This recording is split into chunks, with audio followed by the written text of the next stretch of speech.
There we go. Hit the mute button and camera one at the same time, and that brings me on.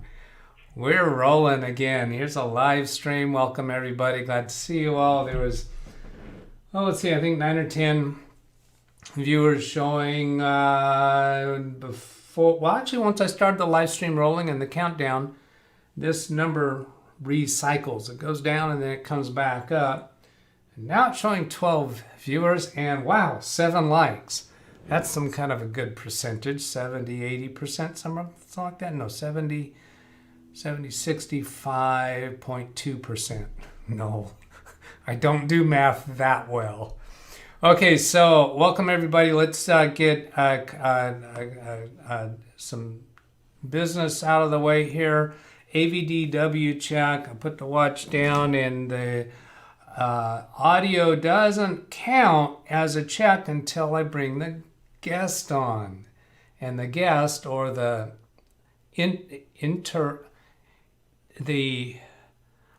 culprit, the accuser, that's probably the right name today. So let's here you go. I press a button called Zoom. Here is Tim Sowell. Hi, Tim. And whoops, you're still muted. Okay, now you're on. Hey. Yeah, there we go. So let's get a sound check. You need to say a few words. Testing, 1, 2. No, look at this. I messed up. They're going to be complaining of echoing because I haven't done this part yet. Whoops. Oh, look. There I go. This piece always falls. Now they both fell off. One of them in that ear and that ear. The echoing is still going on right now. If Tim were to speak, he is aware of that, and I think he's not talking because of that, not because he's mad at me. Now, it's not enough for me to put them in my ears. Jeez, what is going on? This one just doesn't want to go in. Do I have them on the wrong side? Okay, Tim, I'm going to mute you again. Okay. Oh, that is the wrong side.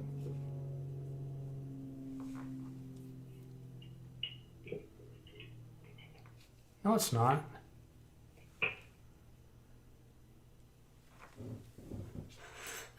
How crazy is this? There, that fit better. Then pull up that thing.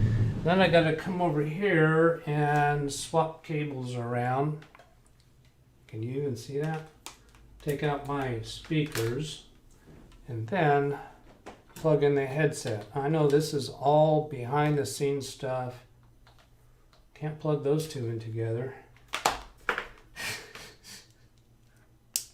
Who hired this guy? Okay, back to the Zoom and unmute Tim. Now let's try. Tim, say a few words. Hello, everyone. We got a great show today. What'd you say? We got a great show today. A great show. Yeah, I think so. I think this is going to be fun. All right, so AVDW check, everybody. The watch is on the table already.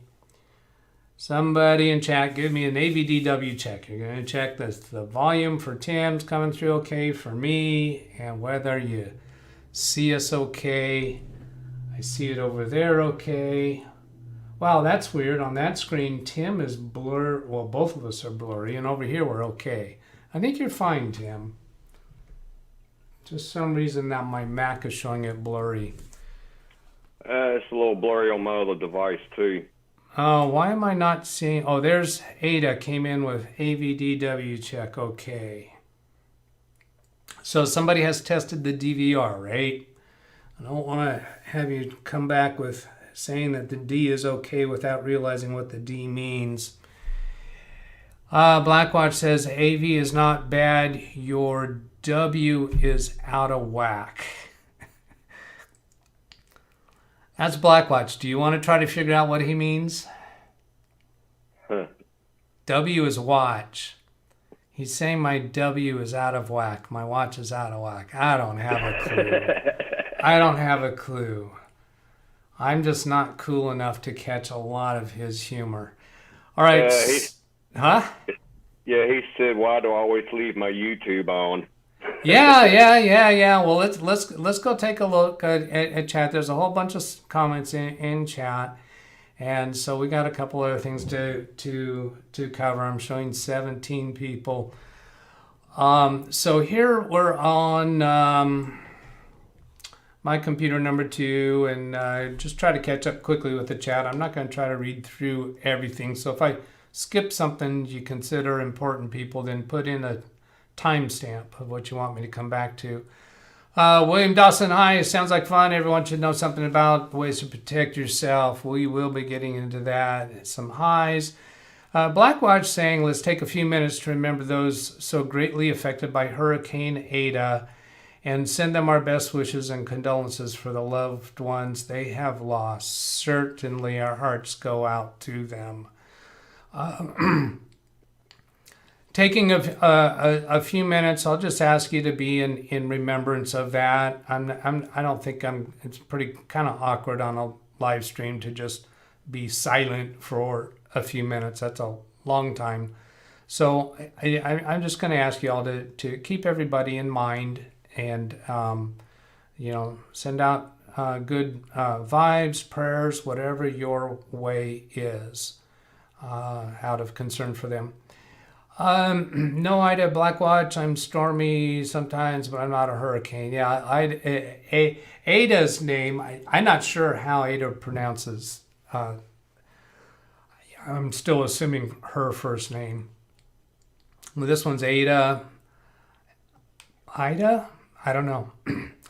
Tim says, hello to everyone, but we're not certain. I'm not certain. I'm not convinced that's the real Tim Sowell. That's part of our story today. Sorry, typo, my bad, Ida. I guess, yeah, I think the storm name is actually Ida, not ADA. Ill winds, so whatever, but if you want to pronounce my name correctly, exactly, it is Ida. Okay, the correct pronunciation is Ida. Thank you for that. I do like to pronounce people's names correctly. And even, let's see, AIDA is pronounced Ida. Thank you. I appreciate that. And anyone else that wants to offer correction to how I pronounce your name, I do like that.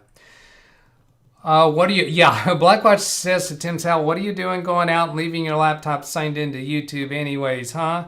Now, I think that implies that Blackwatch looked at the description of this video. So for people who haven't looked at that, Tim Sowell was watching the replay of one of my live streams recently when he heard me announce that he was in the chat room.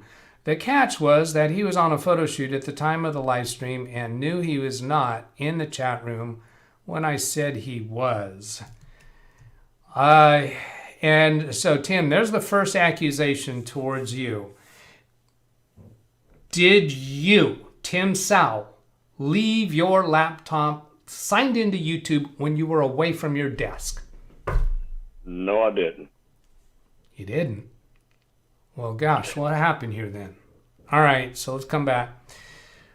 BH Ringer, I had a branch break off of one of my... I had a branch break off of one of my pot plants. Did you shred it up? Good afternoons. Hello there's. Nope, whipped it back on the main stock. All is well. And then Ida, I thought we were exclusive. Stop chatting up the guys between Blackwatch and Ida. Oh my God, LOL. Alan saying hello. Hi, Alan. Lost one viewer. I'm guessing that's right at 11:59. When I start the live stream, the number of viewers currently watching goes down and then it comes back up. I think what happens is if you get into the chat room before I've started the live stream, then when I actually start the live stream, it regenerates those numbers. And some people come into the chat room. Oh, so Tim, you said you saw people in the chat room an hour before. Oh, yeah. Yeah. 9 people. So actually 8, because one of them was probably me. Yeah. And so they, if those people don't keep chatting during that time, then YouTube no longer shows them as being active. Like if I come up here to the kebab menu up here and look at participants, it shows here that there's only 6, including me. And that's because YouTube has not seen the other people type something into chat recently. It doesn't mean that they're gone. There's another one. Dog's not even here. Did I just pronounce my name as Dog? Alan can't hear you. Hi, Doug. Can hear you now. AVD, good ears. Oh, Doug's playing with his buttons. You don't say bad things about my buttons. AVD is not bad. Your watch is out of whack. 1,500 hours, so 3 p.m. where Black Watch is, and I believe he's in Canada, and essentially East Coast time zone. DVR not working. Oh, well, I've got it turned on. Oh, you know what, JL, if you launched the video before I started the stream, you might have to refresh your web browser before the DVR will work. So try that and give me a confirmation that you found DVR working. It should be working. Hour and a half later in Newfoundland, Alan saying hello to Tim. DVR not working, JL. That was before I just told him what to do. Well, come on, Doug, introduce me. Okay, hi, Tim. Okay, everybody, that little 2 blue words right there is Black Watch. And Black Watch, as I know he secretly is wanting to come on to Zoom and show us what he looks like. And if I put the credentials into the chat window, I think Black Watch is gonna come in. Is my nose getting long? We might have another guest too. We might have another guest too. Do I need to put the credentials in chat for the other guest, Tim? I don't know if he's on here or not. I haven't seen Chris yet. Okay. Maybe he got busy with something. Yeah. So let me see. I just pasted the Zoom credentials that I just sent to Tim. So I'm going to bring this down to just the link. Delete that. There's Chris. Ah, cool. Hi, Chris. Good to see you. So Chris, as soon as I get this link in here, you could click on that to get into the Zoom session. Because he has something to contribute to this. There, I think I did that right. Jeff to Blackwatch, you assume I have the money to count. Did I skip over something? I did. Introduce me. Hello again from Las Vegas. Hi, Jeff. Jeff was on last Saturday. I need to change the thumbnail for last Saturday, and last Saturday's video with Jeff is the subject of today's conversation, in part. JL says DVR is working now. Thank you, JL. Blackwatch to Jeff. Don't count your money while you're sitting at the table. Chris, I'm here. You assume I have money to count. Chris, I can't Zoom, but I can attest. Okay, that's fine. We'll just take Chris's testimony in the chat. Jeff, I won't scare anyone again with my Zoom presence. You edit that video once you lose the chat. Well, I won't edit the video. I'll edit the thumbnail. And yes, if I edit the video, we do lose the chat, but I can edit the thumbnail and the title of the video, because at that point we didn't know that Bertland wasn't going to be on the show. So let's go. Shall we talk about Bertland? Why he's not here today? Sure. Let's see. Let me go find Bertland's email to me. He sent me an email, I believe it was yesterday. Yeah. Let's zoom this up a bit so we're not showing too much stuff. And is there anything private on that screen? No. All right, so, why did that just scroll on me?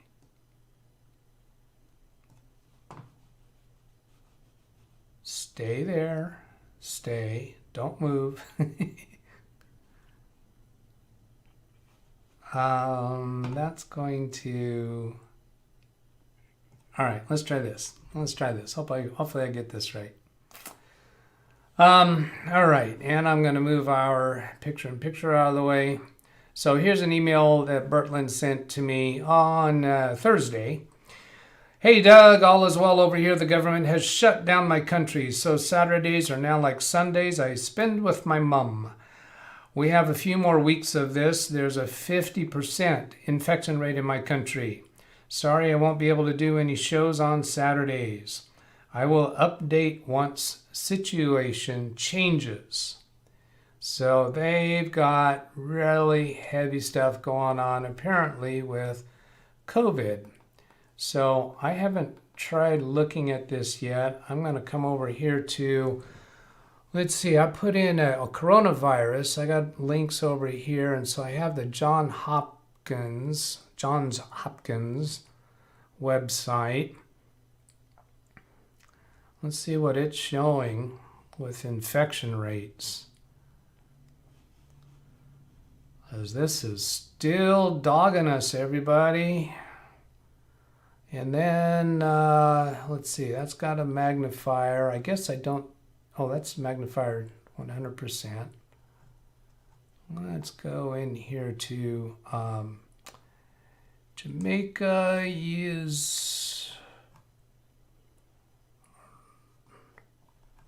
where is it?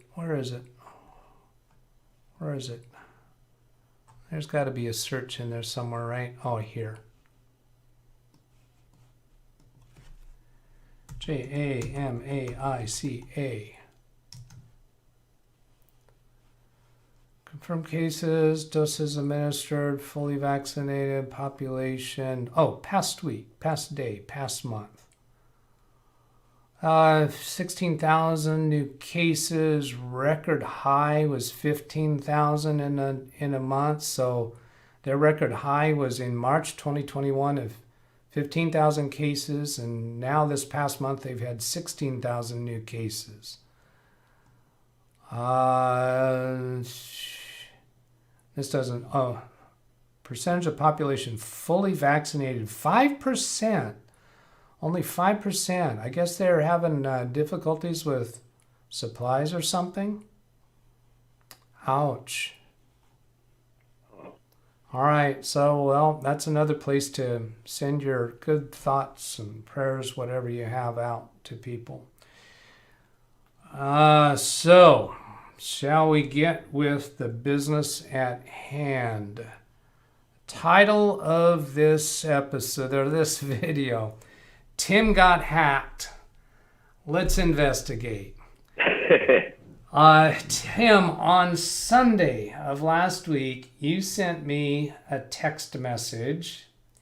Yes, sir. And it was while you were watching the Saturday video that Jeff Ryman was on. Let's see. And I believe you were talking about trolls in part of that. Yeah, we had a lot of troll activity.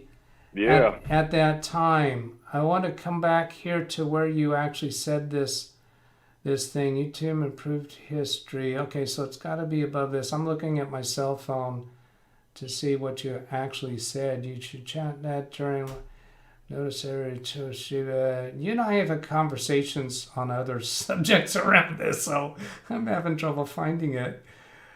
Yeah. I know the acronyms. That's got to be after it.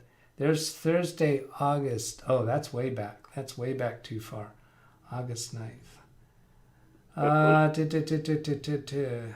There's Monday. There's Sunday. It's got to be here. Yeah, here it is. So, Sunday, last week, 3:18 p.m. He said, I just saw on your video where you showed chat on the screen, Tim Sowell TY. I don't even know what TY stands for. Must stand for thank you or something I don't know. Now, that's not actually the first one that you said. I'll just wait now if I do where... I said, hello, everyone, in chat. And you read it out loud at timestamp 12:43 in the video? Here, you sent a thing that says... It says, oh no, that's still not the first one. Well, here's the thing. You and I had talked about other things in between, I guess. Yeah, it was 12:35, the timestamp, I believe. Yeah, I've got it queued up. We'll go look at the video. He says it says I watched. Yeah, we're going to get into that in a minute. So here let's go bring up the part in the video. Here it is. Here I've got it queued up. So here's Jeff Ryman on the left and me on the right, and at 45:26 in the video, and over here on the right side in the chat at 44:22 you see Tim Sowell TY, and I think that's the only thing that Tim Sowell ever said in this whole chat. So if it's saying thank you, who's he saying thank you to? And here's the audio. I think I'm gonna be able to play this audio through. I think you'll hear it. Oh, cool. So so it's gonna come through the speakers of this computer, and it's going to be picked up by my microphone. So the speakers of that computer are where? I think it's behind the desk. Turn the volume up on it. Here, let's try this. So Tim and I will be quiet during this. Tim Sowell's here. Hi, Tim. I didn't really go through and say hello to people. Forgive me, but consider you're all helloed. So that's all I said towards him at that point. And that's all he said in chat was TY, and I just acknowledged him as being present at that point. So then, Tim, you have a rather serious accusation to make. Now, wait a minute. I'm going to put on my FBI investigator's hat. Right there, FBI investigator. Sir, Mr. Sowell, this is a serious accusation you've made. What is it exactly that you're claiming? There's no way I could have said that. I was at a photo shoot. At a photo shoot, you say? Yeah, I was at the Fresno State first home opening game. And do you have evidence of that? I sure do. How are you going to show us evidence of that? I have the photo where it's time-stamped. You do? So if I switch over to your computer, which I'm connected to, you're going to show us a photo. So here's your computer. I have a mouse. You have the mouse. And here it is right here. 12:33 p.m. 12:33 p.m. That's the timestamp that shows when that picture was taken. August 28th. I was at the beginning of the game. I didn't leave until halftime. Now is the date in question. Why are you, Tim Sowell, out right on the edge of the football field during the game? Do you think you have press credentials or professional photographer or something like that? What in the world are you doing that close to the gameplay? I was covering for the Bulldog Blitz skydiving team, and they didn't jump till halftime, so I stayed there until we moved up to the 50-yard line later. And this is because you are a professional photographer and you do have press passes on occasion, and you have been published in magazines and given credit for your photography work, and you get hired routinely to do photographic work, right? Yep. All right. So we know you're legitimate for being there, but Tim Sowell, we in the FBI know that photos can be faked and metadata can be faked, right? Yep. Isn't that true? How do we know this isn't faked? This is a raw file. It has not been converted to JPEG yet. You can't change that time. Oh, wait a minute. You're saying that on a raw camera file for a digital camera, you cannot fake that date? No. Oh, interesting. Okay, then is there somebody who can testify to corroborate your claim? Yes. The owner of the Bulldog Blitz skydiving team. Bulldog Blitz skydiving team. So that's like people who jump out of perfectly good airplanes? Yeah. Why on earth would somebody do that? Okay, so I'm bringing up the chat screen. Chris, here is your chance. Chris Bowling at 1226 in the chat, I have it on screen now, says, I am the team owner, and yes, he was there working for us. Black Watch says, that pic has been photoshopped. All right, so Tim, what we're going to do is investigate this thing a little bit further. Now, we did have, during that very video, we had some other imposters. We had somebody come in claiming to be DougBetts and putting things in chat. And we had somebody come in as LiveWindowsTraining-DougBetts, which is not the name of my channel. The name of my channel is LiveWindowsTraining-DougBetts. So somebody went to the trouble of creating alternative channels that had the same names as myself and my channel name. How do we know whether or not somebody did that with your name, where they created a channel with your name and came in pretending to be that? So I'm going to offer one thing to begin with, and that is, let me bring this back up on screen, that video from last week. Tim Sowell, TY, and it has, the profile icon is a purple circle with a letter T, with a white T. Now if I come back to today's chat, whoops, wrong computer. Alt-tab on computer number 2. Tim, can you go ahead and put something in chat? Sure. Get this keyboard going. I got 2 keyboards here. Oh, there it goes. I don't know how you get along with 2 keyboards on your desk. 1, 2, 3, 4, 5. You've got 2. 7 right now. How about this? Oops.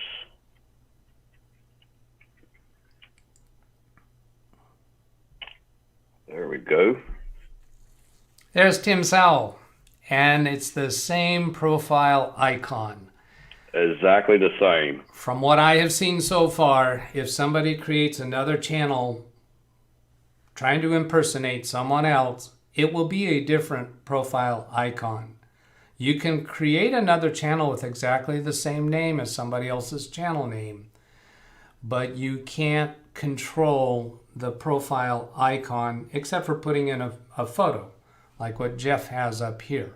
So somebody else could snag your photo and put it in as their profile photo, but these generic icons that are created by YouTube YouTube creates that. Now, I suppose you could put in a photo. I guess here I'm teaching the hackers how to do this, right? Maybe.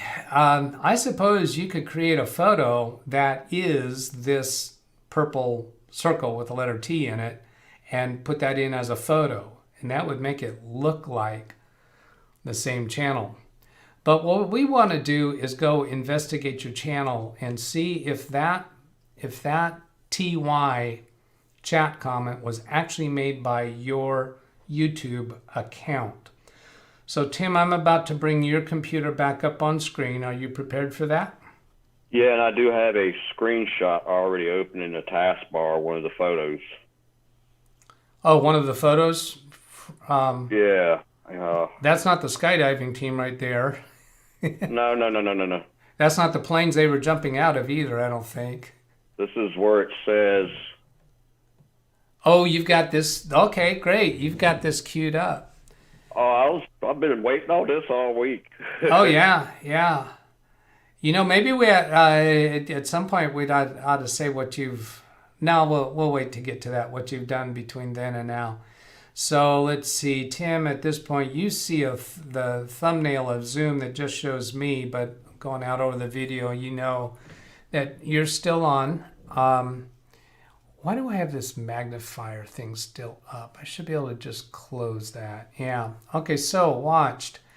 This was the name of that video, and Bertland wasn't actually on the show. Why this activity? Yesterday, 12:38 YouTube. So what are we seeing? What we're seeing here is Tim's log, his records on his history on YouTube, saying that he watched this video yesterday at 12:38 p.m. Now, is this a screenshot? That was a screenshot I took last Sunday when I was talking to you on the phone. You took this screenshot on Sunday. So we worked with this a little bit and found that your activity showed that your channel actually did watch this video during that time. Right? Which is kind of, which is kind of impossible. I was too busy. So this is actually just a screenshot, and I'm kind of messing up here because I'm zooming in and out. I guess what I tried to do is I was trying to scroll down, but it's a photo. I can't scroll on that. You can close that if you want. And what I'd like to do is have us go actually show how to get into your own history as a teaching point to show people how to do it. I want to be conscientious to blur the screen at points when we're not sure what's going to pop up next, so we don't reveal something that might be not wanting to reveal. Boy, I just have a silver tongue.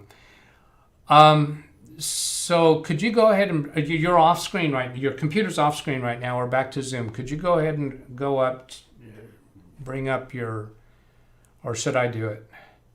Go ahead.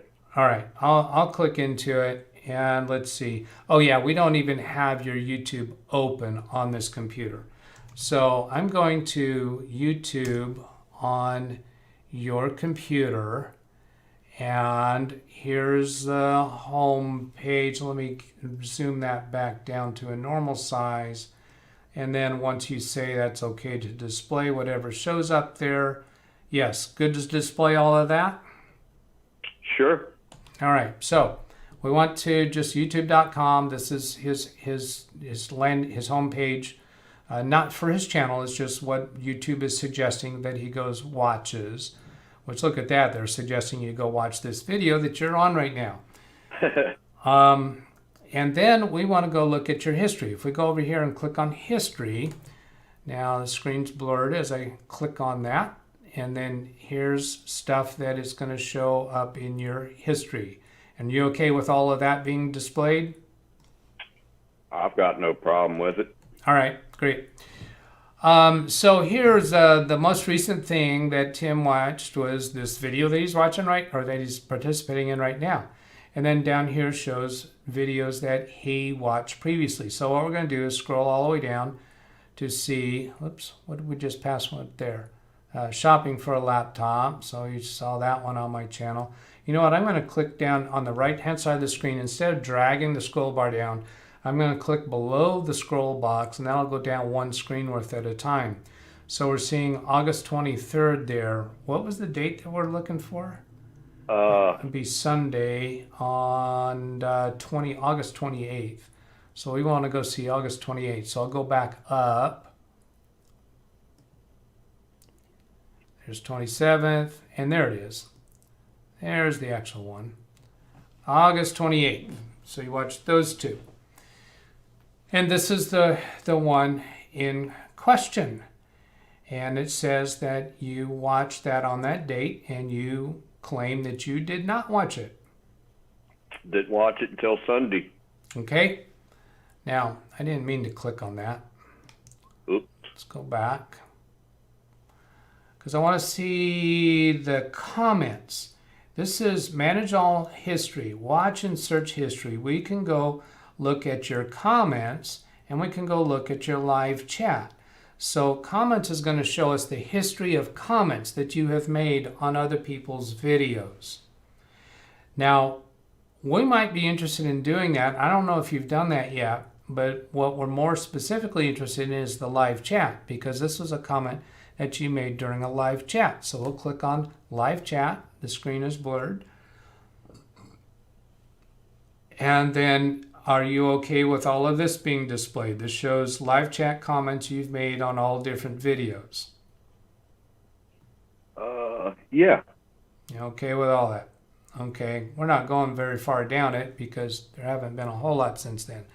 So what we have here is your YouTube live chat messages. You know what? I haven't looked at our chat on this very recently, so let me get back. Let's go take a moment and do that. I'm on your computer. That's why Alt-Tab isn't working for me. Go back to my computer, Alt-Tab, bring chat up. And let's see. Introduce me. We saw that. Money to count. We saw that. Heard from Bertland. Photo shoot. Okay, that's Chris. I won't scare anyone again with my Zoom presence. Jeff, I hope you don't mean that. I hope you do come back on again because you're a really enjoyable guest to have. You can edit that video. Blues Chat already talked about that. Have you heard from Bertland? And I have displayed that on screen, the email that I got from him a couple days ago. I don't know if Jeff's question came before I showed that or not, but he's not going to be on Saturdays anymore for a while because they're in lockdown with COVID infections. 50% of the country has, I guess, as I understand it, infected. So he spends Saturdays with his mom. Powder your nose, come on to Zoom. Oh, Google said it was Ida, and Google is never wrong. Hey, Doug, congrats on 1,000 subs. Thank you, Matthew Barnes. Yes. Boy, is that worth... You know what? I said at the beginning of all of this that moderators... I don't want to use moderator the same way that Carrie uses, but only in the sense... Now, Matthew, I just made you moderator, by the way. One of the reasons, the things that Carrie Holzman uses with moderators is it's a sign to him that he's had an interaction with the person before, or notice that they make kind statements in chat. But the thing that I want to do differently is if and when we do get trolls on the channel, I want to get involved in that. It's okay for you to hide them or something in the short term, but please bring my attention to it because I want to get involved in that. I have some specific plans that I want to do, and I hope it'll be a little bit kind of fun. So thank you, Matthew. Yes, and so the 1,000 subs is been a while in coming, yet on the same hand, some channels take a lot longer than I took to get there. BA Trainer, some ERs are flooded with people taking horse dewormer. Really? For COVID? I hadn't heard that, but I don't keep up with the news a whole lot. Scottiers are weird anyway. BA Trainer, when did you hit 1,000 subs? Congrats, now you can monetize. Well, I'm being a little tight-lipped about that at the moment, and but yeah, you're right, BH. So Doug is now the third man in black. You got to be kidding me. Blackwatch. Doug is now the third man in black. What was that about? Was that about my FBI? FBI is not black, are they? They're blue, aren't they? Yeah, I don't know what that is referring to. BH Ringer, not here. Blackwatch, Oklahoma. The Hill. I'm not going to go down that right now. Chris, owner of the team. Yes, he was there working for us. The picture has been photoshopped. You can also check the Bulldog Blitz Facebook page to see the photos. Otherwise, people do jump out of planes. Some otherwise sane people do jump out of planes. I've done so myself back in the late 60s. Actually, I would love to. I've got neck issues that I won't, but yeah, I really would love to. Are you a AK Fly Guy to Fly? Are you a Fly Guy 24? I think that is in reference to the Fly Guy 14, I think it was, that Kerry Holzman often makes reference to. Here's Tim Sowell saying Tim Sowell hi. Did you put that in today, Tim? Yeah. Do we have the imposter back? Okay, so we don't have the imposter back. BH Ringer, low profile pic can be copied from chat. Yeah, but the if the other person comes up with the imposters for DougBetts and for Live Windows Training, I think they had a default YouTube profile icon, which is a giveaway. Tim is not in blue. Do not trust this dude. William Dawson, the issue, YouTube will allow people to call themselves any name they want. YouTube needs a way to lock your channel ID by special passcode. Once issued, the code can no longer be issued. That would be nice if you could kind of get exclusivity to a particular thing. The only problem is that, like with my channel name, Live Windows Training-DougBetts, how does that prevent somebody from coming up with Live Windows Training-DougBetts? I would have to essentially copyright, whatever they would wind up calling that, every derivation that might be thought of, and that's unreasonable, and so I don't think they're going to do that, and I think there's other ways we should be able to fight that. Have you seen any fake sane goats? We don't know until you claim that, and we don't know. Boy, have I started this now? I know William Dawson. Okay, moderator, sane goat. I know Miss Sane Goat, moderator.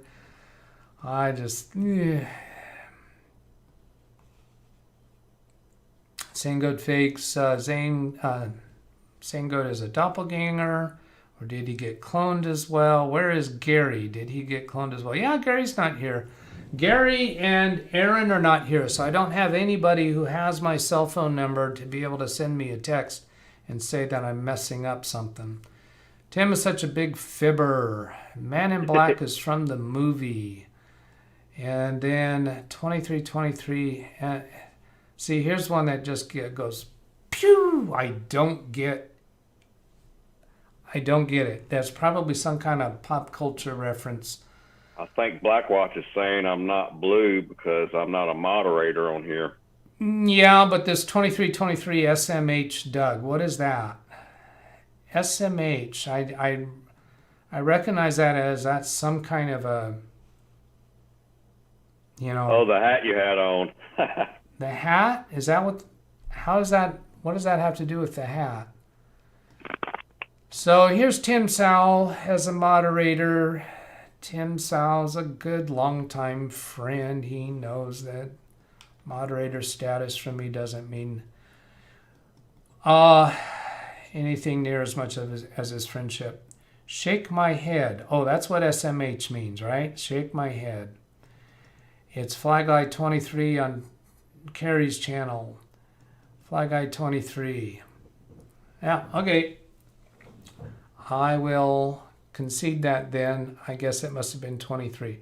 All right, so let's get back to this investigation work.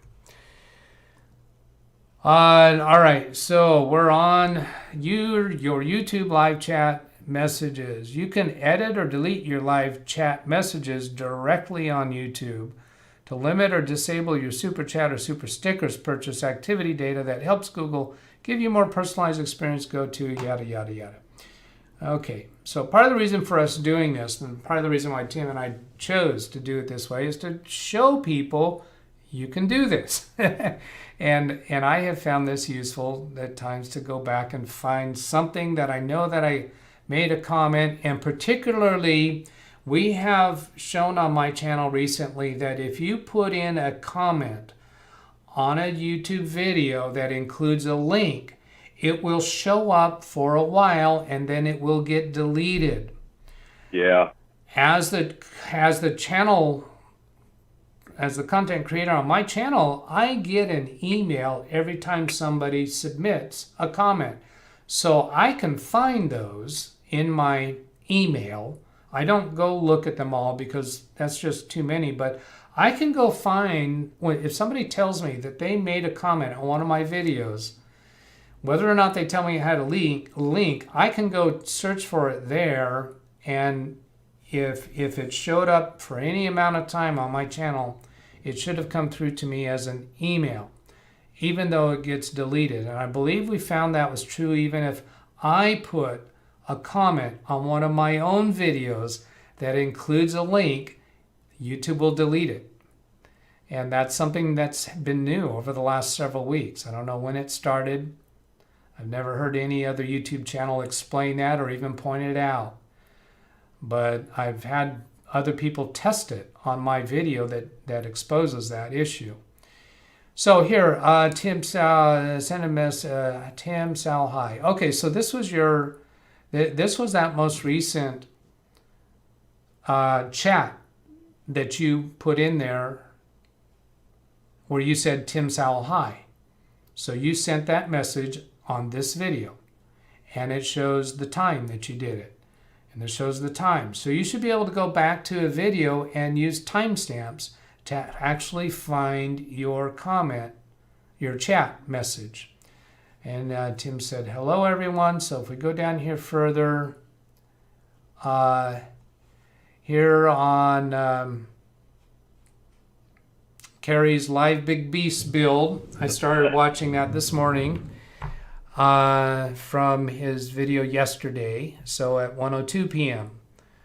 You said, yeah, hello I everyone. typed that. The undeletable files you and him worked on together.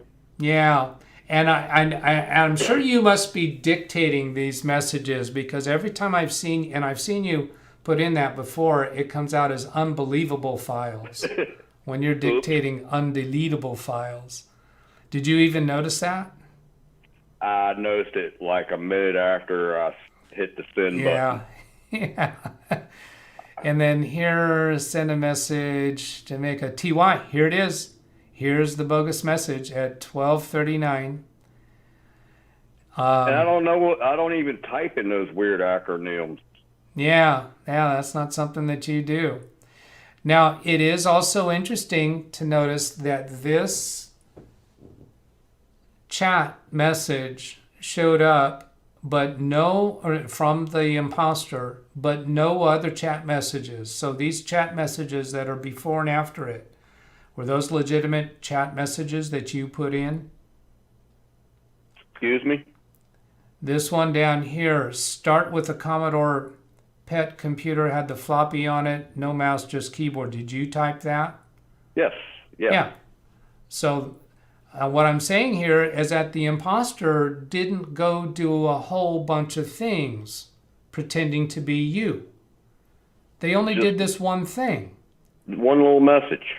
What's the point? Why waste your time on it? Say again? So why waste your time to type 2 letters? Well, I've got a theory. I'm going to pose a theory, and maybe people in chat will pose a theory. So here's an LOL that you sent on this video, and then here's the word nice you sent on this video. Do you remember? Oh, yeah, I remember that. Those? Okay, so those are you. So the point I'm making here is that this imposter did only one thing, TY. And see if it'll work. Say again? To see if they could be the imposter, see if it'll work. Yes. That's my theory. Because somebody hacks an account, gains access to somebody's YouTube account, and this right here proves that they did this from your account.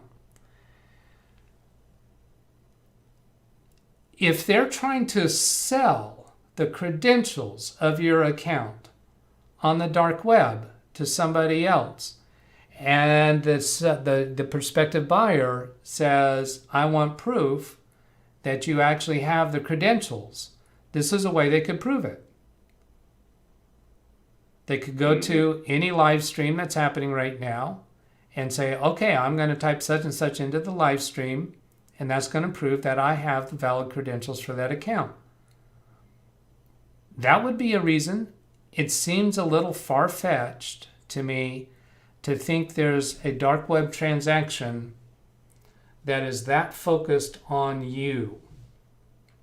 So that's the downside. That's the doubtful side of me. As I see it, I'm going to bring up Zoom again, so we're talking eye to eye. From what I've observed on the dark web and the YouTubers and the bloggers that report about it, and the darknet stories on podcasts and various things, as I understand what happens on the dark web is there are forums where people go to post that they have credentials for sale. And then other people will buy those credentials, and there'll be a Bitcoin or some kind of a cryptocurrency transaction to sell it, but that they're typically large volumes of account credentials and not just one-off sales. This is kind of implying a one-off sale if somebody was actually doing that. And then if they were actually doing that, we'd expect to see some other activity from your YouTube account. However, the credentials for your YouTube account are not just for your YouTube account, right? True. Because the credentials for your YouTube account is actually the credentials for your Google account. Yep. So your Google account might also have your email transactions, might also have all of your contacts, also might have passwords to all of your web accounts if you allow Google Chrome to save your passwords. So if somebody has access to your Google account credentials, that could mean that they have access to your websites and username and password for all of the accounts that you've allowed Google to remember for you. And there's probably only maybe one or two in there because I don't do that with Google. Okay. Can I have your permission to go into the password screen on your Google account? And it's not displayed yet. You'll see it you'll see it first and decide whether it's okay with you to display that. Settings. So here's settings and then passwords. And then see, these are all shown in asterisks, but the websites and the usernames are displayed. So you thought there were a small number of them. A lot of these Maybe shouldn't be on there. a lot of these what? A lot of these should not be on there. Okay. Well, they might be outdated. If you don't, they might be passwords that you saved for those websites a long time ago. Look at my email. I don't use that hardly. Oh, this email address you don't use? I go by tim.sowell@timsowell.com, remember? Okay, yeah. So these are obsolete as far as your email address. But are these valid usernames on these websites? Yeah, some of these look familiar, but I don't use that stuff anymore. Okay. It's old, outdated stuff. Okay. Now, is it okay for me to display as much as we have on the screen right now without scrolling? Sure. All right. So here's the screen that we got to, for those who don't know in particular. shows website addresses and shows usernames, and the passwords are blocked out in dots. I'm not going to click on it, but if you click on that eyeball, it gives you an opportunity to actually see or display the password. And in order to do that, in most cases, you'll have to type in the password of the actual computer that you're working from. And then this menu over here would have options to, I'm going to blur the screen here before I click that, but I'm pretty sure those options, yeah, they just have the options to copy the password, edit the password, or remove the password. So in the case where a person starts using a password manager or starts using some other strategy for managing their passwords, they should come in here and delete all of these. That was something I was going to do anyway, but we waited a week because we wanted to show people this stuff. Yeah. So you and I talked about the consequences and the risks of this when this came up last week, and we concluded that somebody has the credentials for your YouTube account, and we discussed that that is also the credentials for your Google account, which I think you already knew. And we discussed about how if they could get into your email. I don't remember you telling me whether your email is a Google. No, I don't use Google. So it's not Google anyway. But a person could go in and look through your emails and try to find relationships, try to find other people, try to scam somebody claiming to be you, because at that point they could send emails claiming to be you or whatever kind of sob story they might have. I had a client of mine, it was a law office, who their bookkeeper, who is outside the office, has her own independent business, received an email from the senior attorney's email account requesting a transfer of funds to a particular, some account somewhere. And it sounded plausible. It was a plausible type of request to come from the attorney to the bookkeeper. Somehow the bookkeeper was suspicious. She picked up the phone and called the senior attorney. No, that wasn't me. I didn't send that message. It was a hacker who had gotten into that senior attorney's account. It was quite a long time ago before we got her accounts secured up. And they are secure now. I'm careful about that with clients, but it's a story to tell that hackers can go in when they get access to an email. Some of them will work a scheme or a plan where they get to know the person and the relationships between people and then come up with some kind of a scam to run. Now, when you and I talked about this, we concluded based upon what we were seeing that it was probably not going to be an imminent big catastrophe effect, but you had decided that you were going to watch real close and have a hair trigger to go in and change your password if you saw fit to do that. Mm-hmm. Have you done that yet? No, I haven't. I wanted to wait till today so we could share that with other people.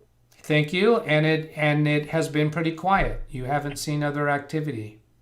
I did see some other activity. We discussed that earlier today, and I've already taken care of that problem. Yes. And I think I know exactly where it came from. That's right. Now it's getting interesting.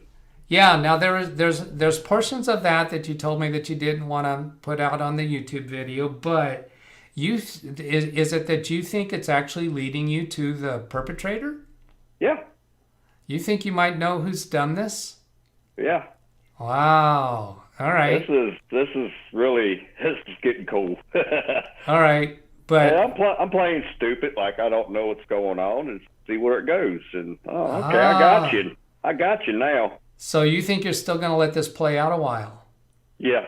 Now, based upon what you're suspecting now, is it reasonable to think that you don't think your credentials are out on the dark web?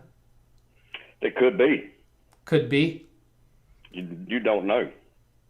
Okay, but if it is this person who is pretending to be you, Is it likely they got your credentials through some other means than the dark web?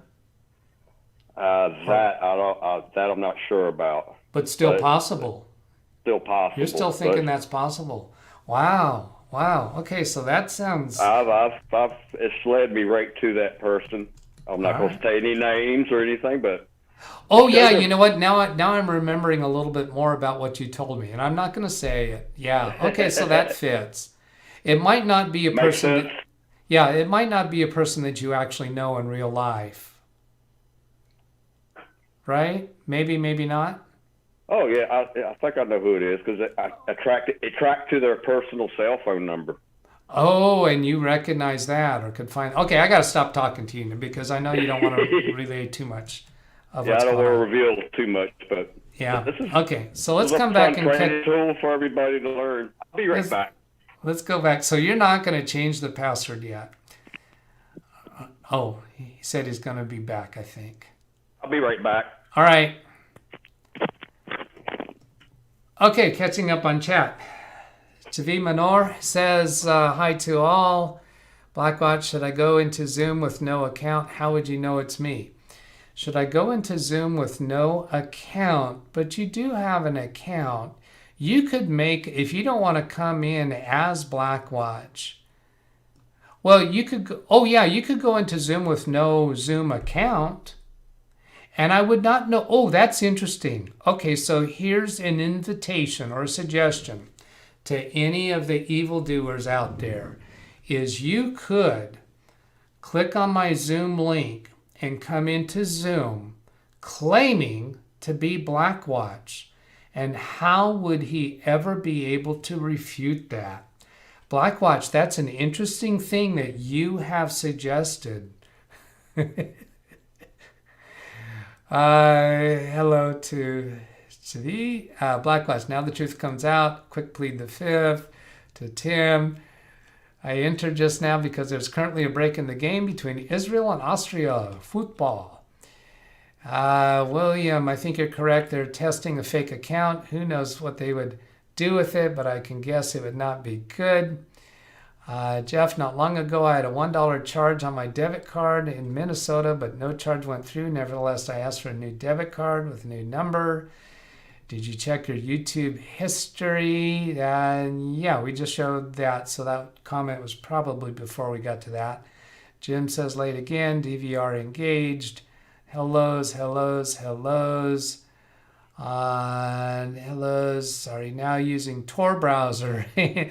Are you now using Tor browser ATM? So for those who don't know, Tor is a web browser for browsing the internet, but it's specifically for the dark web. I just got here as well from Ken. Under Drunk Records, hi from Romania. Hello, Under Drunk Records. Good to see you. It's the first time I recognize or recall seeing your name.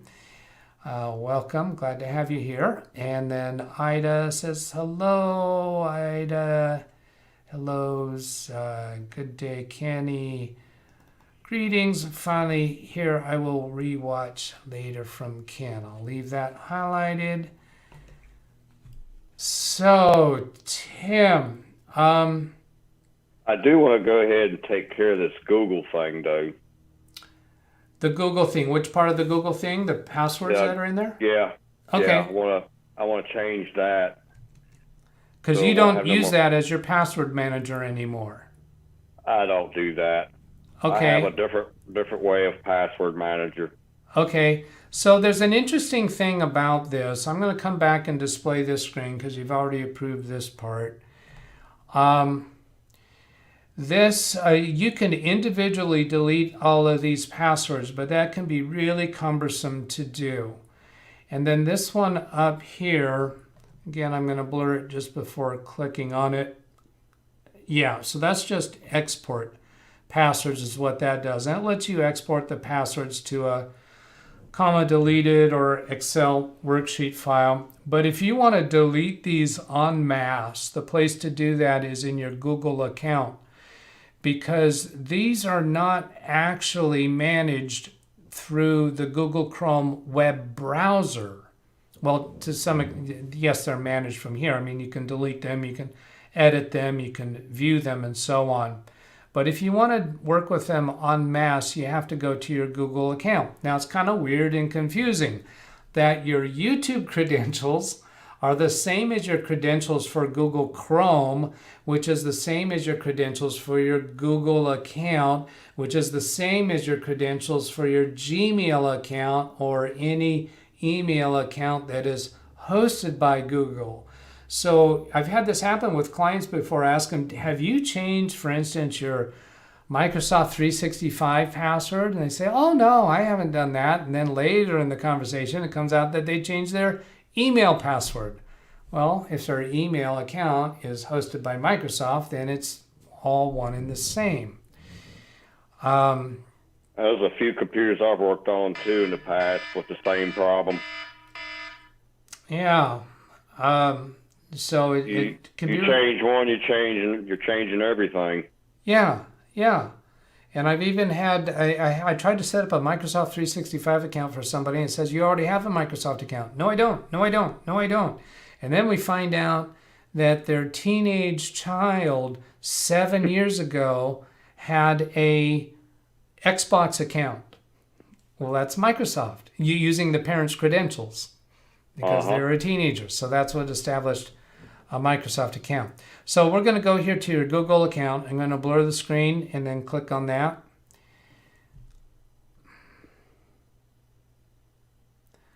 Let's see. I'm going to show this briefly until we get past this. What we got here is Safe with Google. Welcome to your password manager. Manage your saved passwords in Android or Chrome.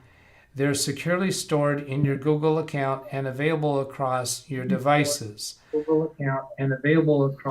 So we just had somebody show up in Zoom, and I'm going to mute the Zoom. I don't know who it is.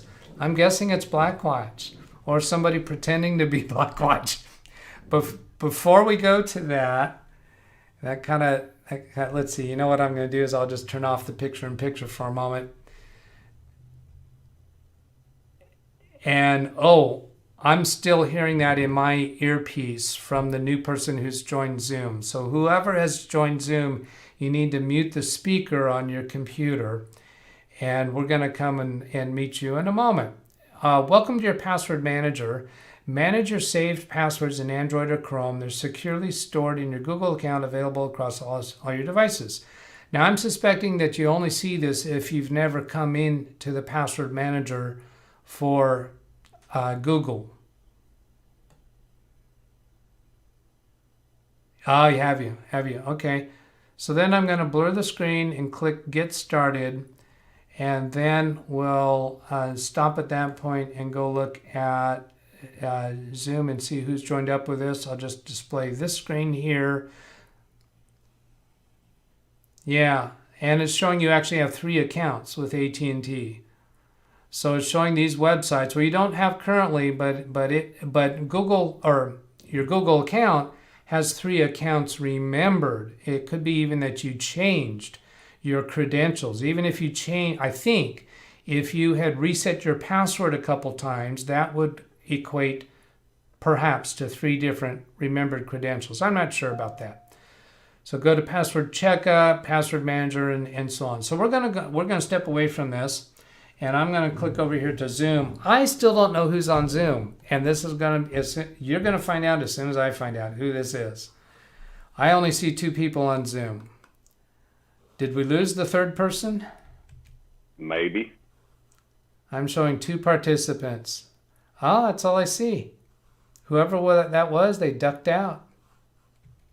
Oh, well. They ducked out. All right. I don't know what that was about. Oh, well. Do we find out in chat who that was? Let's go up, let's get back to chat and see. Let's see. So chit chat. Here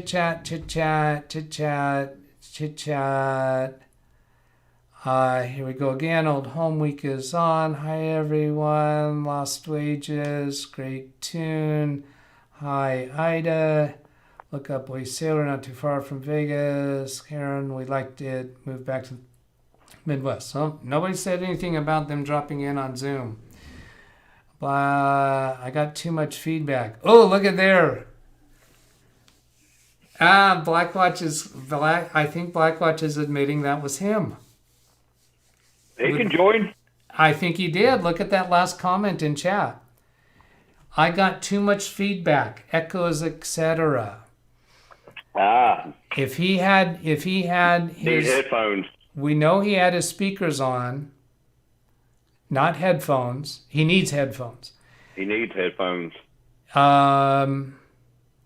So that means he was listening to the video over speakers on YouTube.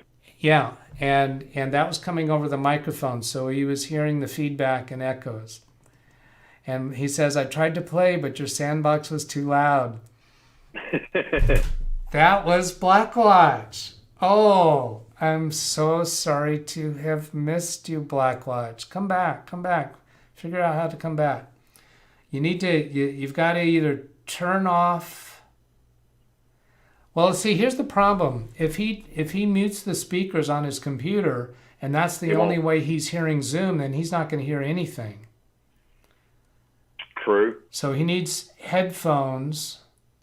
It's really the only way to get around it. You have headphones on, don't you? Yeah. Yes, I do. If we're just on Zoom without broadcasting over YouTube, then you don't have to have headphones just for Zoom. It's only when we're broadcasting over YouTube that we're going to have the feedback and echoing. So he says, I lifted my telephone and you were not there. Headphones mess up my hair. What do you want to say when we finally meet him face to face that he's going to be bald? Do you think? Is he claiming to have hair when he doesn't? I don't know. Blackwatch, we don't know until you show your face. What if he had a second device and muted the YouTube part on it and had Zoom on something else to where he could talk to us? Well, he could also call into Zoom on a cell phone. Yeah, he could do that. As long as he doesn't have the cell phone on speakerphone. I think that would work. Although not quite, because the microphone on his cell phone would pick up YouTube coming over his speakers. Yeah. So he would have to mute the speakers on his computer and use the cell phone for all of his audio and microphone and speaker. And so then it's going to be out of sync. He's watching the YouTube video. And it's going to be out of sync if he's not actually... But we're not going to see him on Zoom if he uses his cell phone. If he calls in from his cell phone. He could use the cell phone camera. That would work.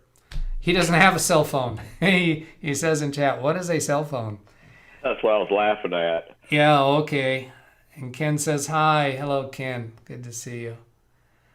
Oh, nice, Ken. Yeah, and Ken's wanting to do... No, this is Ken Misudek. This is a different Ken. This is not Ken Stout.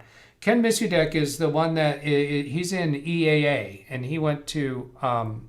He went to AirVenture. And Tim has a long history with AirVenture, and his family does too.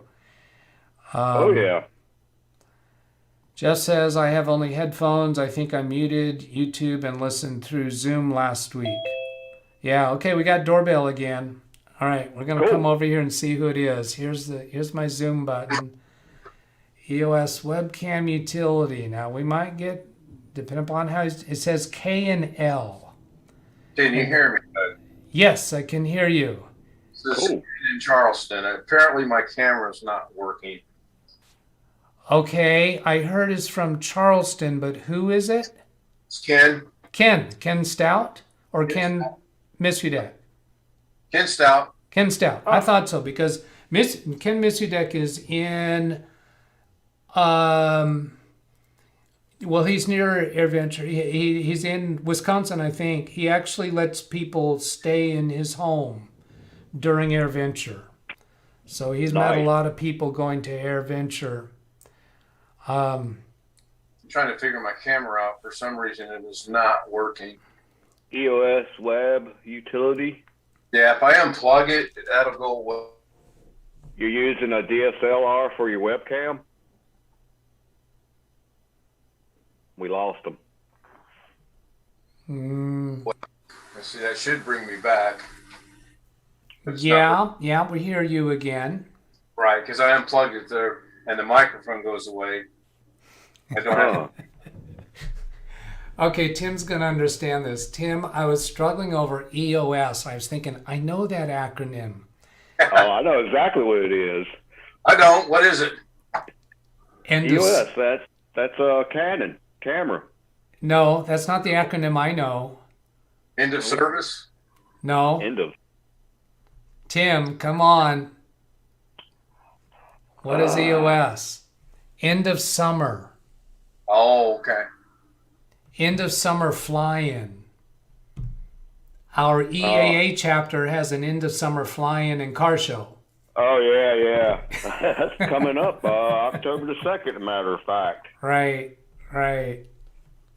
I'm gonna EOS is also a Canon camera. Ken, say again. I'm gonna sign out for now and see if I can get the camera working. If I do, I'll rejoin. Okay, very good. Okay, thanks. See you in a bit. Figure out how to do this now. Okay. Okay, Blackwatch says, I have millions of cells. None of them talk, though. Skin cells. Kenny, you there? Kenny's in the house. Blackwatch dropped Doug's broadcast for a second, but now back. Jeff saying to Blackwatch, drop Doug's broadcast for a second. Is that why my back hurts a little bit? Because you dropped me, Jeff? Not sure. I think he means he dropped out for a little bit. Ken, yes, I live close to Oshkosh, Wisconsin. EAA, that's Experimental Aircraft Association, for those who don't know. Blackwatch saying, Ken is handy. Unfortunately, he is also capped. Probably another pop culture reference I don't get. Okay. Oh, he wears caps a lot. Is that what that means? All right, shall we get back to doing your Google thing? Coming back to your screen, Tim. Password checkup. So there's 30 sites here. Go to password checkup. It seems to me there's a way to delete these en masse. Not quite sure if that's what you want to do, but we're going to at least show. Wipe them out. You are up for that. So I'm scrolling all the way down and all the way down to the bottom. Nothing there for deleting them all. I think it's this gear icon at the top up here. So I'm going to show that again. I think that's what I've used in the past on other client computers. You do? I think so. I can't remember. I think so too. Yeah, password options. That's it. Password options. And I think it's safe to do that, but I'm going to blur the screen before clicking it. All those need to be unchecked. Yeah. So here I'm going to come back. So offer to save passwords. We don't want to do that anymore. We don't want any auto sign-on, but I can't even change that now that we're not offering. It's grayed out because we turned off the first one. Password alerts. Google will notify when your saved passwords are found online. We don't care about those because those are obsolete anyway. Yeah. Export passwords, import passwords, 22 declined sites and apps. So these are all the sites that you declined to have passwords saved. So here, this has not deleted them though. Interesting. How did I do that? Export, import. I'm going to scroll down here. Okay, well, all of these are sites that you declined, so I can display those, right? Yeah, that's stuff that I would not let them save passwords to. Yeah, so...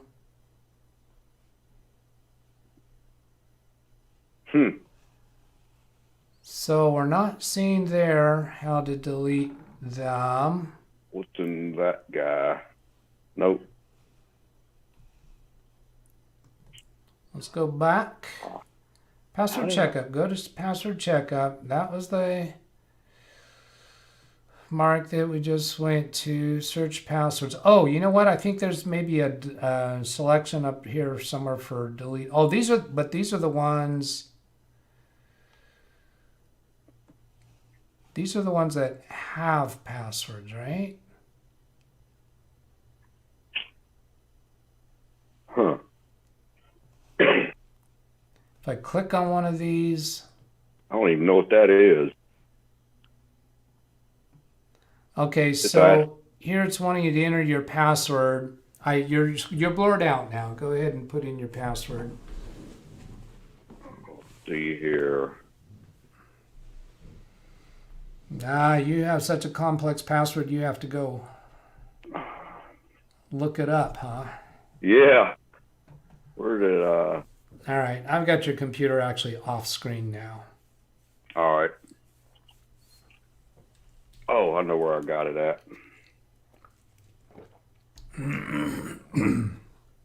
Quit that. Quit that. Quit that. Quit that.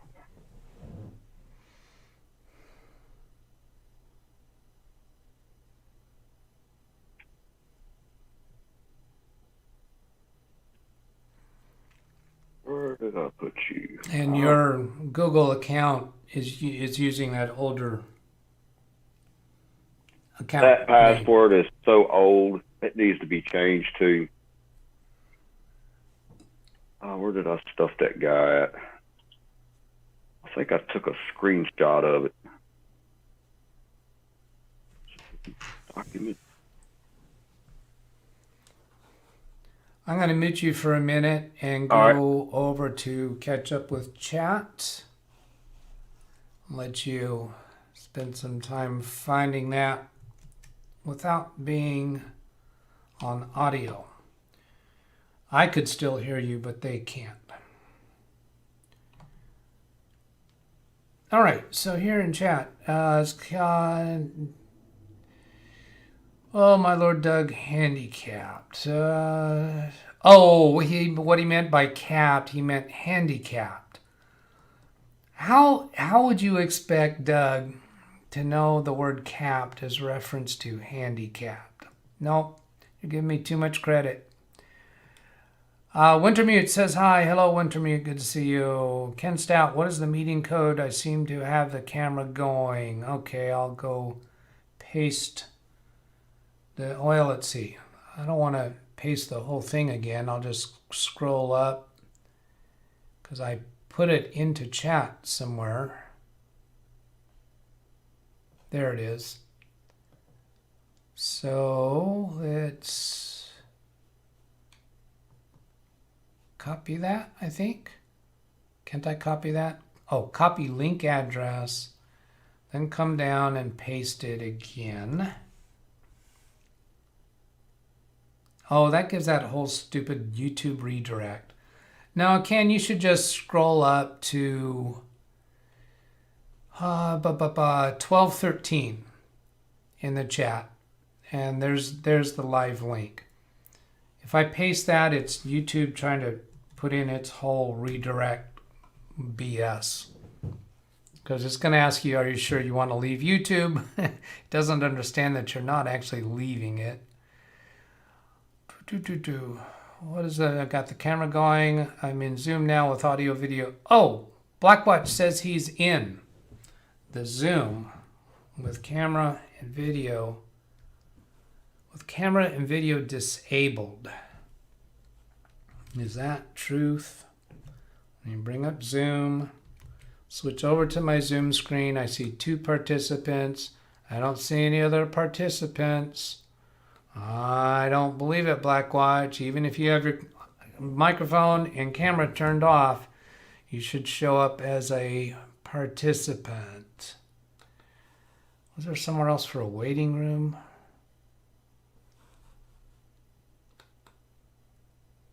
I'm going to show non-video participants. No, there aren't any.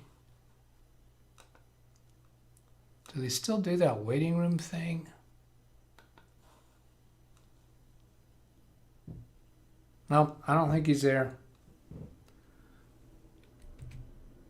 All right, so Tim says he's ready. Give me a moment to catch up a little bit more here in chat. Gary is here. Glad to see you, Gary, because now we have somebody that can text me if I'm messing something up. Gary and Aaron Atex has my cell phone number so they can let me know if I'm messing up something on the live stream. Will real Gary please sit down? Ken says, that one won't allow camera. I clicked on the icon you put on my desktop asking for meeting code. Meeting code is the number 5 6 times. That one won't allow camera. I clicked on the icon you put on my desktop. It's asking for meeting code. Yeah, the meeting code is the number 5 6 times. Some of us has to work. Afternoon. Tim Sal, did you get a security alert from your Gmail? And chit chat, hello. So I'm going to unmute Tim. And I didn't. You hear me? Yeah, I hear you, Tim. I'm just stumbling because my Stream Deck says I'm currently broadcasting Zoom, but I'm not. I'm currently broadcasting the chat with Zoom in a little window. So here I'm going to punch the button that... That's what I see over here on my end. This was weird. And this is Ken Stout ringing the fire alarm around here over here. Now I see just Zoom and not the YouTube. Oh, no. Ken, you said it's asking for code. That's asking for meeting ID. That's different. Yeah, that's... So you didn't say it was asking for meeting ID. So let me go see here. Password. Here's the meeting ID. I'll have to edit this down. Meeting ID is that much right there. Yeah, I'll get rid of all the rest of this stuff. There's the meeting ID, Ken Stout. 559-500-3498. Tim will recognize that as a phone number in our area because 559 is an area code. That is actually my Skype phone number, and I configured Zoom to use my Skype phone number as the meeting ID. So that's the meeting ID, and then the password is the number 5 6 times. I've almost got that meeting ID memorized. Yeah, I've got it memorized. It follows a certain pattern. 559, obviously the area code. 500 is easy just because it starts with the number 5. And then 3498, if you think of that on a number line, there's 3 4 right next to each other. And then if you square the number 3, that would be a 9. If you double the number 4, that would be an 8. Yeah. So that's the number games. I heard a doorbell. Darren Gilholm coming in. Look at this. We're going to meet Darren Gilholm today. Oh. I think it says he's connecting to audio. Darren, you'll have to have your speakers muted on your computer if you've got a computer that's providing YouTube audio in a way that your microphone's going to catch it. If you're using a headset, you're probably okay. And Darren, it no longer says that he's connecting to audio. What's going on for Darren? Tim has left the building. I'm still here. I know, I'm just messing with you. I went outside to look at a jet or something that was taking off. Tim lives near the airport. And we got somebody else coming in. There's Ken Stout. Oh, We're going to man. have a full Cool. house here. It takes 5 to make a full house, right? Hello. Hello, Hello. Ken. Oh, I think that was I didn't see Ken's Hello. lips move. I think that's Darren saying hello. And Darren's got feedback coming through. He's got sound still coming through on his, or somebody does. It could be Ken. Might be me. Oh, there's Ken. I heard Ken. Hello. Yeah, if you have the YouTube video over your speakers, then your microphone's catching that. We're getting Watching YouTube over there, and I went to my other computer to bring Zoom up because it wasn't going to work on that one. So Got no echo from you, Ken. yeah, but your I just the see how it is computer now. the computer what? See how it is now. Yeah, that's better. I can't hear the YouTube video now through you. Yep. Yeah. Okay. Even though I had it set to 1, it was still picking it up. Yeah. Your Hi, Tim. microphone is sensitive enough. Hello. So there's Darren. Tim and Ken. I think this is your first time face to face. Yep. Yeah. And I'm not sure if we ever did hear Darren yet. He's in here currently as a non-video participant. I haven't got a video clip. Oh, there we are. I hear Darren. Cool. Hi, Darren. So glad to see you. Are we going to be audio only for you? Yeah, got no radio web camera. Don't have a webcam? Okay. Well, thanks so much for checking in. What do you think of Tim's situation where he's got an imposter pretending to be him? As I say, this happened to me about 5 months ago. Wow. A month ago? About 5 months. 5 did- months ago? I left a text of it. What happened on last video? Oh, okay. Oh, wow. Your Remember that video. My last video you put in the chat or as a comment? In the comment. In the At the comment. button. I remember reading that. All right. Yeah, that does sound familiar to me too. So I'm going to go ahead and bring that up on the other screen, and we'll refresh people's memories of what you have already told us about. Let's see. It would be on The last hack. Was it the days ago. video with Jason? See, it was just about 4 days ago, didn't it? put it on the 4 bottom of it. days ago. I'm Yeah, showing the last, or maybe I'm seeing the last live. From the hack one. Oh, is that hack? Yeah, and it was on that. Oh, his password got hacked, so he did Yeah. this. Did it on that one? Still at risk 4 days ago. Yep, that one. It was off the 31st. On the 31st. All right, on the 31st, I see it. Gee, Okay. I didn't even remember that I did a video. What did I do? Just tell about the story? Yeah, I guess I did. Just Yeah, told I the think story. you did on that one. So Plus- there it is. There it is. Okay, I'm going to bring it up on screen here. No. All right. So punch that button. And then let's do it without the picture-in-picture because that just looks messy when we got 4 of us in here. So here it is. Darren said, well, when I got hacked, my Amazon and eBay accounts over a week, it took over a week to work out the kinks or work things out. Works out. I had to change all the passwords and everything. Oh, Yeah. Putting a Oh, 2-part. Nasty. eBay actually paid me for taking my own money. Oh, man. Let's say Amazon. They wouldn't tell us what happened to us.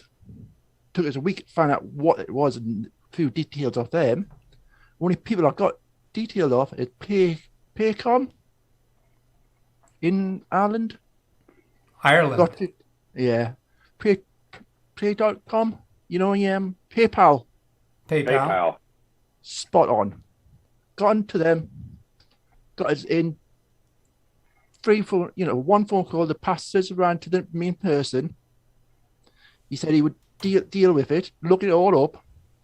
And I got back onto, then the passes back, Then I had to change all my passwords off that account. I literally had to go through all my other accounts and change my passwords.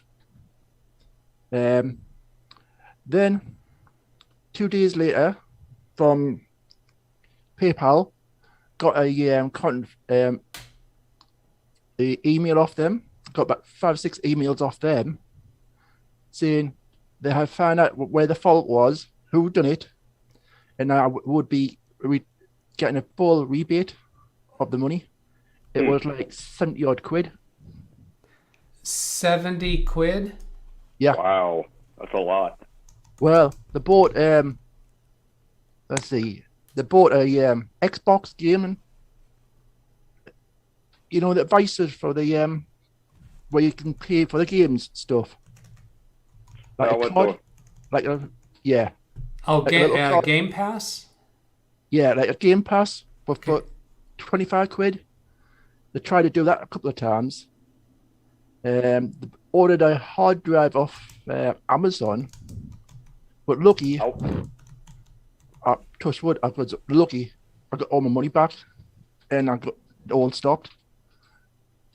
Great. So 70 quid. I'm seeing that's about $100 US. Yeah, I think so. Yeah, right. About $100. Yeah. I went to order some computer parts Thursday, and I got alerted immediately. All my devices went haywired, and that's how I discovered some stuff we talked about earlier, Doug. Right. So I fixed that problem immediately. Right. Because I need those computer parts by Monday. Okay. So it's getting interesting. I'm loving this, and we're getting together on this. Yeah, great. It's a good trade video for people out there. Well, I think so too. Yeah. Well, Darren, thank you for your story. So it's all sorted out now for you, right? Oh yeah. And you said as part of your comment, putting a 2-part password. So is that what we call 2-factor authentication? Yeah. Using a telephone code back to yourself. A phone call, yeah. They send you a text message sometimes. Right. I also have some authenticator apps set up on some of my accounts. So there's an actual app on my phone that produces a 6-digit number, and I have to type that in. Yeah, that's the one. That's what you're doing? Okay. Mm-hmm. What app is that? Oh, there's several of them. I've got, and a lot of them I'm using because I do my clients' Microsoft 365 accounts. When I set up a new account for a user, part of that is it now requires connecting a cell phone for 2-factor authentication. Well, my clients are never going to do that because that only applies when they're going to sign into office.com through a web page or away from their office. They're always using Outlook. So they never need the 2-factor authentication. So rather than spend the time to go through that with each of them on their phone, I just set up the 2-factor authentication to my cell phone. So essentially I'm impersonating them, but I set up their computers so they go into Outlook, they get their email. I don't have to talk to them about 2-factor authentication. Now, if they need to go travel and they need to sign into their account, then we'll add an additional phone number for their 2-factor authentication. Because when you have phone numbers set up for text messages for 2-factor authentication, most websites will let you have multiple phone numbers. So when you go log into the site, it'll offer you how do you want to authenticate. And if you choose by text, then it'll give you a listing of phone numbers that are configured for that account. So when I'm trying to log in as them, I'll choose my cell phone number. If they're trying to log in, they'll choose their cell phone number. And one of my clients was thrilled when I started doing that because his account is the admin account. So prior to doing that, every time I tried to log in to do some administrative functions, I had to log in as him. I had to call him and say, okay, what's the code that's being sent to you? And he was so annoyed by that. So I set up my cell phone number as a second number on his account. So that's kind of a weird backdoor way of doing things that, It can get confusing too. yeah, well, fortunately, I'm the one that has to deal with the confusion. My They clients don't. don't even need to learn about this because in most cases, normal people, normal end users, they don't understand two-factor authentication. They don't understand text message confirmations. They just go to work, use their computer, and they just want it to work. So that's a fine solution, in my opinion. There's so many different ways to do it now. Yeah. In high security, conscientious businesses, probably like I'm suspecting Gary Wiesenberger's office, they probably would not allow that. They would probably require their employees to deal with the two-factor authentication. Is he with? Yeah, he showed up, didn't he? Yeah, he showed up in chat. Is that true, Gary? Would a technician in your companies not be allowed to use their own phone number to authenticate as somebody else in your office? That should be the case. So, all right, shall we continue with setting this up? Yeah, Gary says, I hate two-factor, and he says yes. So I'm deducing there that he means that by yes that they would not be allowed to do that. They're all required to do their own two-factor. Let's see, did I leave this marked where I was at? There's been a lot of chat. There's been a lot of chat, huh? All right. Yeah. Well, let's try to catch up. So I'm going to... there's a whoops my bad from Ken. Yeah, I was putting in the wrong. Yeah, I gave you the wrong information. All right. That one won't allow cameras. So I think I already read this stuff. Security alert. Yeah. Kenny Twins, Keystone Cops, clearly part of Keystone Cops. Why not jump into Jim? More enough chaos right now. What's the limit on Zoom? Well, mine's a paid account. So I think it's like, I don't know, hundreds. The water's wet in here today. No limit. 10. I think if you have a free account, I think the limit is 10. But I paid for mine. On the free account, you're limited to 40 minutes if more than 2 people join. 40 minutes and how many people? 3. 3? Oh, I thought it was more than that. It might be, but it specifically said 3. I've only tried it with 1, so. Yeah. I'm pretty sure it's more than that because I had, well, they may have changed it too. When I had a free account, I did have more than that.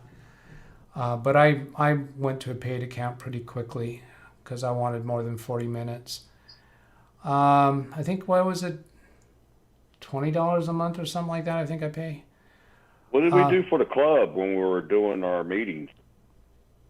Well, I know some of those meetings with our EAA chapter was free because we got the 40-minute limit. A lot of times Zoom will let you go over that limit 1 or 2 times. We had a lot of people logged into those. I think somebody wound up buying an account.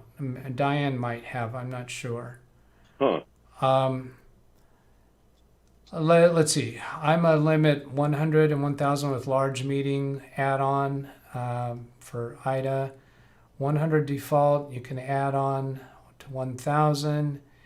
I got false emails all the time from Amazon saying my account is hacked. Yeah, because that's a scam that goes around. Good one. Oh, yeah. Anyone want some bits and bytes? Bring your own bowl and pop. Just emails. Also get phone calls. Since T-Mobile breach, yeah, the T-Mobile breach was a big deal. That was a mess.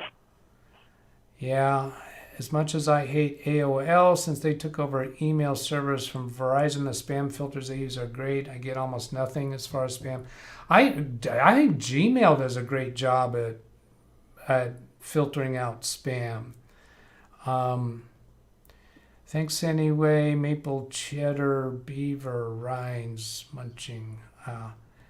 Really leaning towards T-Mobile, currently with AT&T. Hate two-factor. That's me asking for a date, but you keep turning me down. I'll call that chit-chat. Did you check Databridge for Tim's Google address here? That's something I was wanting to do today, is look at have I been pwned, and also how secure is my password.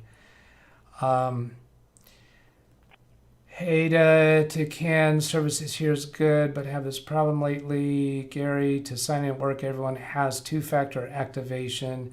So even to sign in at work, when they're sitting down at their desk, they have to do two-factor. That's not surprising. My clients would absolutely freak out if I forced that on them.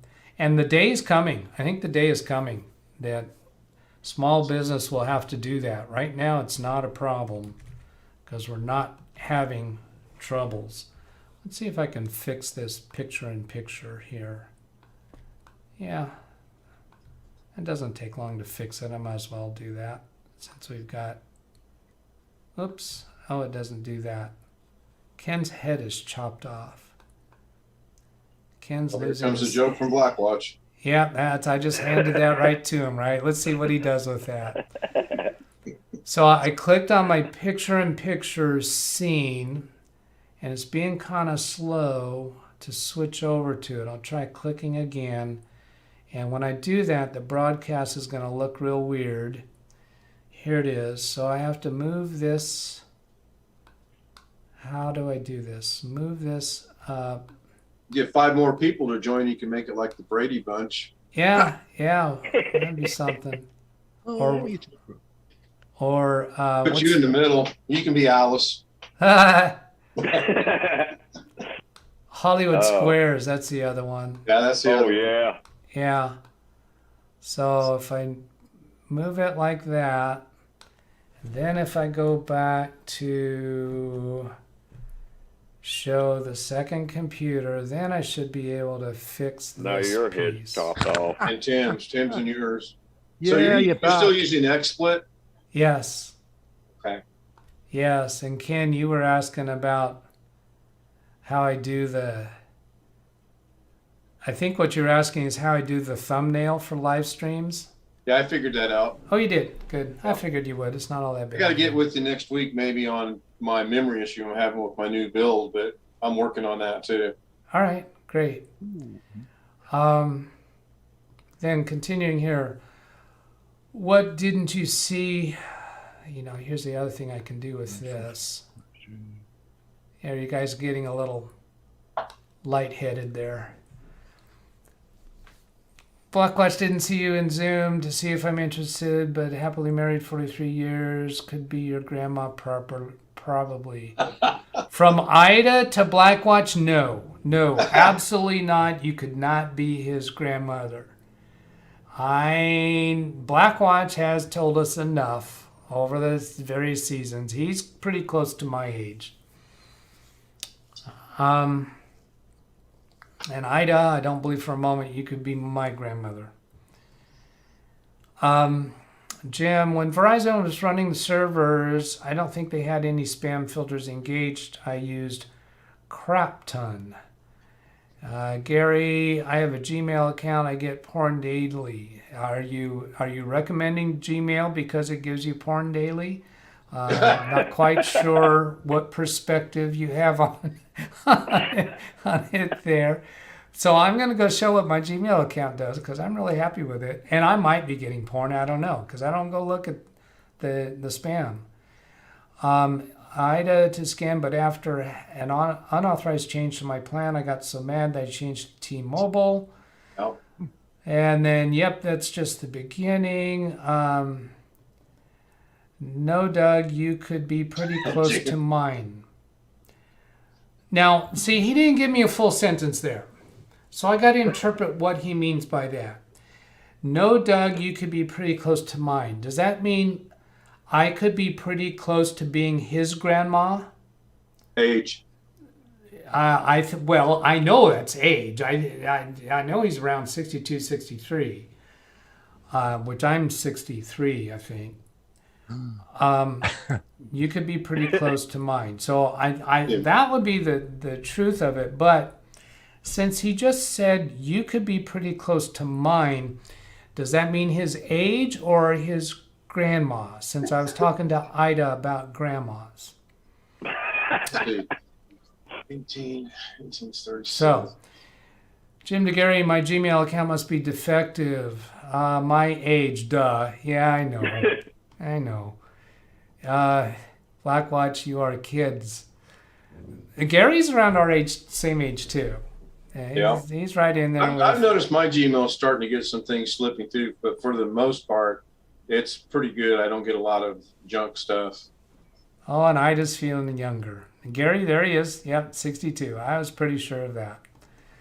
I don't know how it is. We're so many right around that same age. Jim, 61. Look at, here we go. Are we kicking off now? Everybody who's around that same age is gonna. Is Darren too old? He must be the youngster in the room. Okay, let's see. We want to get. What was I going back to? Go on, my number's up. Darren saying what? Look at the number. Look at your number. Yeah, Darren, 54. There you go. So yeah, he's the kid in the room. Ida, 61 or 2. I'll be 50 next year. Yeah, I think she's saying she's 61 too. You're 50 next year, Tim? Yeah, big 5-0 coming up. Yeah. Yeah, Gary's saying it's time for bed now. It's 4:50 p.m. Because he's the old guy. Chavi is 64 plus. He's not going to say exactly how much. Gary says wife is home. Jeff, you're all youngsters. Jeff was on with us last week, so he's in the same ballpark as the rest of us. He's claiming we're youngsters, so he must be a little bit above that. BH Ringers, same as Javi. Yeah, which was 64 plus. April 1956. Yeah, look there. How is it we're all... Kerry was mentioning ages on his show, yesterday. What was he saying about ages? Oh, that he thought his channel was aimed towards younger people, but so many people 60s and above, 70s, 80s were building their own computers, and a whole bunch of people chimed in about their ages building computers. Okay, so Tim, we got to get back to your task at hand, don't we? Yeah. Let's see. I've got the password typed in and ready to go. All right. So is your screen safe for me to switch to right now? Yeah, it's all dotted. All right. So here we are. Oh yeah, you found that password. So go ahead and click next, and I'm blurring the screen because I'm not sure what it's going to go to next. And we did just expose that address. Oops. Let me display that. Something went wrong. It didn't like that password. So why don't you go ahead and actually get logged in and let us know when you actually get that logged in. And I'm going to take your computer off screen. Let's see, what do I want to go back to? I know where I screwed up. Oh, I'm sorry. I was popping around and I did alt tabs on your computer. I'm going to stop messing with your computer. You have controls on your computer. I'm back on chat. Ida says lots of baby boomers. Yes, we are boomers. Yes, we are. We are boomers. How about you? Whatever that goes. Everyone get off of Jeff Ryman's lawn. Get off the lawn. Blackwatch want to bet. If you're older than me, I'll buy you a beer. I started electronic data processing 1978 after graduation from Wayne State. Harambe's 22. Awesome. Harambe, we could get 6 of you to equal one of us. It would take 6 Harambes to equal one of us. Where are you? Harambe, thank you for being here. Thank you for bringing down the average age of the subscribers on my channel. Jim says, boom chakalaka. And Blackwatch, do they sell 24ers in Vegas? I took first programming course 1966 for Jeff. Harambe, get off my lawn, kid, from Jim. Gary Wiesenberger to Blackwatch, 18-year-olds. What is he up there? Want to bet 18-year-olds. Neither of them are 18-year-olds. What is he on about? What is Gary on about? 18-year-olds. Maybe in his office. He's probably got a lot of 18-year-olds. Oh. I don't know. Darren chimed in there with an O and then added the question marks. What does that mean, Gary? 18-year-olds. What are you talking about? You're all youngsters. Jim to Harambe, I've got scars twice your age. How are you doing, Tim? Are you ready for us? I'll take that as a no. I'm just okay. It worked. It worked? That's interesting. Ready to come back to you? And I don't understand what this is. Huh. All right, let's go find out. Now it's showing my Hotmail account. All right, let me blur that out, and I'm gonna keep it on screen while it's blurred out. This piece over here that's usually a copy indicator, but it looks, I don't even know what that website is. Okay, so yeah, this was one of your. This was a website that was showing one of your old. Okay, I think we can show this. I'm going to click this and see what it does. Copy to clipboard. I thought so. It copies. It's a copy. And then come down here and do a control paste. Yeah, I just copied your email address. That email address. I do have the Windows activated copy and paste part where you can copy multiple things. History. Clipboard, yeah, I do have that activated. History. Okay, that's all right. I clicked on this right here and it copied this email address to the clipboard. And I thought so because usually this icon indicates a copy. And usually when you float your mouse over that, it'll pop up that thing. So this is a website by this address. Tim doesn't even remember it. And it has a remembered password. So we can delete that password individually here. But what we're really trying to do is find a way to delete all of the passwords that are remembered by Google. Oh, right. That's what we're wanting to do. You go in your private settings. Say again, Darren? Right, you go in your private settings and security on the link. Oh, you're telling us how to get to it. Then you go down to where is it now? Privacy settings. That makes sense. Yeah, okay. Yeah. Hang on a moment, Darren. Hang on a moment with Darren. We'll come back to you to walk us through that in a moment. But Tim, I'm going to go ahead and individually delete this one, okay? Sure. Just to show how that's done. Just to delete an individual password from the Google Password Manager. Now then, so we're going to go back, click on this left arrow from Password Manager to go back to the level above this. And then we're going, just make sure I can display this. We're going to Data and Privacy. Is that what you're telling us, Darren? I was going up the fourth one from the top. Private and security. Privacy and security. So we don't have privacy and security. I have one that says data and privacy and one that says security. Right now we're on the security. I would go security then. You're saying security. Yeah. Okay. Because I must have slightly different okay, let's program on my computer.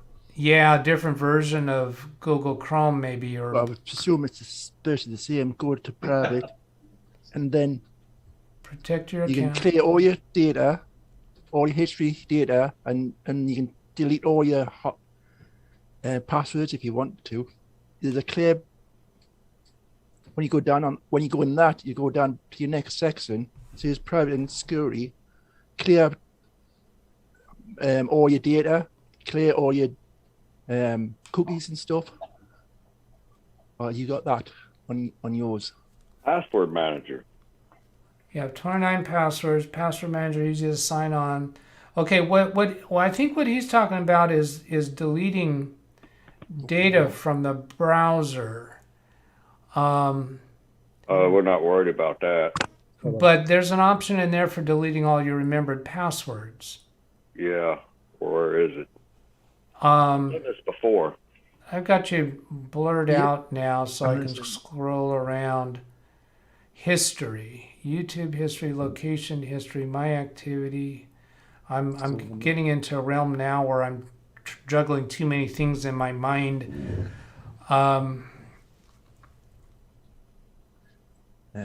Yeah, and you come up to a password data, none, because I've deleted it all. There's an autofill data, there's a setting data, and there's a host data thing. And you can just tick them and it says clear. See, the way you're describing there, Darren, I'm thinking of browser settings, and then there is a delete options on. I think it's slightly different from what you got. Yeah, it kind of sounds like you got something different. Let's see, it's privacy and security. Up there on the left side. Left side. Yeah, private, but we got it right here. I think clicking on this just gets us to this. Clear browser data, history, cache, cookies, cache, and more. Other site data, security. See, if I go into here, clear data. That looks like similar what I got here now. All right. You'll stay signed in your account, cached images. This is not, but how about advanced? Passwords. There it is. There it is. There it is. Passwords and other sign-in data. So yeah, this is what I think in this clear browser data and advanced. So this was not in the Google Chrome, the Google account password manager. This is actually from the browser that we got to this. Now, we don't have to be clearing all of this browsing history and download history and cookies and cached images. What we're really interested in is password and other sign-in data. So we could clear these others if all we are after is trying to do this. I'm guessing Tim doesn't care if we do those others, but I'm just going to go ahead and do it with this. Passwords and other sign-in data, it says none. Huh. That makes me think that this isn't going to do it because since Tim is signed into a Google account, I think now his passwords are managed by Google, not the browser. I think if you're not signed in to a Google account, if you're just browsing using Chrome natively, that Chrome can remember passwords even if you're not signed into an account. And in that event, I think it would have passwords remembered here. So I don't think this is going to do what we're wanting it to do. So let's go ahead and try clearing that and then go see if your passwords are gone. Yes, add on. Well, I had that all blurred out. So hopefully my description. See, the passwords are all still there. Because Tim's passwords are stored in his Google account, not straight by the browser. So they're old stuff that's not being You used. can't. I'm not doing that. yeah, so here's if you come up here to the profile icon for Chrome and find that you're not signed in to a Google account, then I think that method that we just did would do the trick. But here, this is telling us view and manage saved passwords in your Google account. You have to go to this link. So that will take us back to this tab up here. And data and privacy, personal info, security. Let's go look at security. Has somebody told me in chat how to do that? Are you guys watching chat? If something comes up in chat, will you let me know that we need to go to? Right. I don't save them, but I figured out if you go to your Google account and then go into security, Yeah, you do. and I think it's about halfway down. You get into passwords there. I don't save them on Google, so I don't have any. Yeah, there's a place there to get into password. Right. Well, that's signing into Google, so that's to change your Google password, not change your remembered passwords. There's a full list on one of them. On that Google account. I just have to find out how to get it. Recovery phone, your devices, less secure apps, signing into other sites. Password manager. Password manager. That's it. You have 29 That's it. passwords saved in your Google account. Password manager makes it easier to sign into sites and Right. apps and Right. use on That's any it. signed in device. So we're on security. We scroll down the ways to get to signing into other sites, and You want that's to click on that. the password manager. We've been into this already. Right. Yeah. We've been It's here gonna stay already. dead. And we did not find a place to remove all the passwords. Now, we didn't go into that password checkup. It doesn't make sense to me that that would have a place to delete them all. We also went into this gear icon, which is a sensible place, and it's not there. I thought for sure I've found a place to do this. Now that's wanting you to put in your password again. Let's go back. Take me around in circles, will you? Password checkup. Okay, so I'm going to blur the screen. okay. Go to password checkup. See if this gives us a place to do it. What this says, check the security password you saved your Google account. Learn if they are compromised, see how strong they are. If you use any more than once, let's get started. We need to verify it's you. So check passwords. I'm clicking on that with a blurred screen. Tim, go ahead and put in your password again. And while doing that, I'm going to try to fix the picture-in-picture for my blurred screen. I don't want to delete it. Ay caramba. Oh, geez. All right. So why not? We can't have to do that one by one. Are you kidding me? There's got to be a way to do them all because a person could have a boatload of them. Why have we not done a Google search for this question? I'm doing one now. You are. Okay, Ken. No compromised passwords. 8 reused passwords. 5 accounts using weak. Yeah. Now, remember, these are old passwords that you had saved. So the I fact... don't even save nothing to Google no more. Right. These are it says you got old reused passwords. And as far as we know, that AT&T that said you had 3 accounts, they might have been reused on those for all we know. Do you find anything, Ken? How do I delete old autofill passwords? There's 5 steps, and it's just clearing your browsing history. But apparently that'll do it. No, that's only if you're not signed into a Google account. Because that's the road we went down, and that did not do it. So I'm going to do a Google search here on Tim's computer. How do I delete, if I can type, all remembered passwords, not on Chrome, On Google. passwords I can in only do one. Google account. How to remove all saved passwords from Google account. That sounds like it. How to remove Google saved passwords. How to remove saved passwords from Google. All saved passwords. See this one, how do I remove saved passwords? I don't like that one because it doesn't say all. We want to do all saved passwords. How to remove all saved passwords from Google account. I like this one better than this one because this one doesn't specify Google account. All right, so I'm going to click on that one. Open a Chrome window, 3 dots, passwords, individual password, 3 dots, delete all passwords, clear browsing. No, that won't do it. That's only going to do it for Google Chrome, and that's Right, what this one's titled.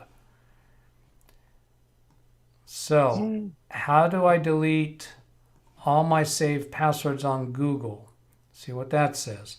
If you have password stores, Android, click the Chrome mobile browser. Settings, passwords, tap the website you wish to remove. No, that's not what we're asking. How do I delete autofill? No. How do I clear out saved passwords? Probably not. Auto complete, manage passwords, read credentials, remove the password. That's for a single one. Disable Google Password Manager. We did that. How do I remove saved password in Gmail? How do I find saved passwords on my computer? How do I find saved Google passwords? How to remove saved username password from Google Chrome? Still not what we want. How do I delete multiple saved passwords in my Google account? On mobile, do this. Save passwords clear. You have to combine these methods. Method mentioned. Would like to delete all my passwords in Google support. Right click on that, new tab, so we can come back to it, to the list. Delete all my passwords in the password manager. Passwords.google.com. Well, that sounds promising. I want to clear all my passwords in the password. One single delete all click. Is this in any way possible? That really sounds like our question, doesn't it? Where am I? Because it's saying in the password manager, delete all my passwords, and it's saying passwords.google.com. It doesn't even say Chrome. There's a link in chat. I just clicked on it. All right, well, let's see what this tells us here. All replies. Following show how to remove all passwords from passwords.google.com in bulk. If prompted, log in with Google. At the bottom of the page, you will see a reset button. Whilst this isn't the purpose of the button, it does remove all the saved data that is displayed above, including the saved passwords seen at passwords.google.com. This will stop sync. Sounds promising. I'm still... Z-Matter. Say again, Tim? Z-Matter just shared a link in chat on how to do it. Yeah. And it support Google. It looks like this will work. All right. Is it looking like the same direction that I'm going? It looks a little different. All right. Here's passwords you saved in your Google account, a list of sites where you told Chrome never to save passwords. Passwords are always encrypted. I'm going to come back and look more specifically at the instructions. At the bottom of the page, Reset Sync button. Okay, bottom of the page, clear data. This will clear your Chrome data from your Google account. This won't clear any data from your devices. Okay, so the button is called differently. This article is from 2018, I think. The bottom of the page, Reset Sync. Whilst this isn't the purpose of the button, including save password, reset sync, stop sync. Take note this information, click OK. Once done, a prompt, finish clearing. Okay, so clear data. This will stop sync and clear your Chrome data from your Google account. This won't clear any data from your devices. And OK. Blurred. Oh, then we briefly got a finished message down here in the bottom left. I didn't get a chance to read it, but it can be paused on the video. It can be reviewed in replay if somebody wants that. But let's go see if that worked. Coming back to one of these prior tabs on Tim's computer. Let's go back. Here we're at Password Manager, Google account, back to, do we have to refresh maybe? Probably. Go to Settings, passwords. None of your data legal. Delete your account? No. Those aren't gone yet. So let's see. I think I can completely close your browser. That's not going to mess up our Zoom session. Close Tim's browser. Minimize that.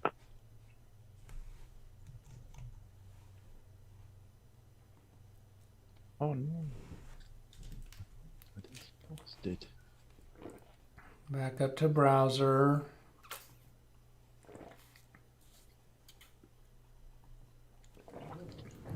Nope, they're still there. So let's go look at what Chavi says. I don't think that's going to work neither. How did I do that? All right, so yeah, here he said 1 by 1. Don't forget the cycle in RPG. That's chit chat, I think. So here, I'll right click, copy link address, then back to Tim's computer. Open his Chrome. Wait a minute, that's not his Chrome. Here. Yeah. I don't know if that's going to work. What? Copy and paste links? Yes, it works. Oh, I'm talking about something else. Oh. Go to site. Manage saved passwords in your Google. To view the passwords, go to passwords.google. You find a list of accounts with saved passwords. We've been there. If you use a sync passphrase, you won't be able to, by default, Chrome encrypts. Learn how to set or sync. Yeah, we've been here. That's not giving us a way to delete all of them. Unless we just haven't got to the right place there. Oh, look at this. You haven't saved any passwords in your Google account. It has deleted from your Google account. But, oh, hey, I got an idea why. I think I might know why. The browser settings. Yeah. Yeah, the That's browser what I was hasn't been cleared from the browser. Now, what if we come up here to your profile icon? Sync is off. Here it is. Sync is turned off. So your Google Chrome has not synced with your Google account. I've always had that turned off because I don't want any info getting to that. Make sense? Okay, sure. You're showing passwords and stuff. I'm not showing passwords right now. Oh. You know. These passwords are dotted out. Oh, Yeah. that's okay. Lucky. But is that the ones you want deleted? Yeah, these are the ones that want deleted, and they're also obsolete anyway. Oh well. Check password. So Check passwords. we saw earlier when we do the clear browser history. Every time I try to go back to this, I struggle. Nightmare. Clear browser data. That's it. Cookies and Yeah. stuff like that. Passwords and other sign-in data. So we thought that would do it, and it did not do it. And I thought it was because of the Chrome account. So now that still didn't. If that still didn't do it, then we'll go get more aggressive. Yeah, see, they're still there.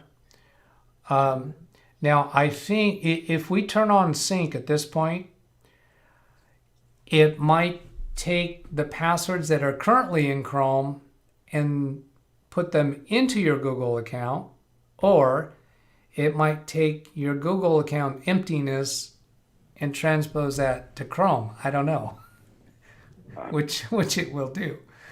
But let's see if we can do clear browsing data and just clear everything. Is that okay with you, Tim?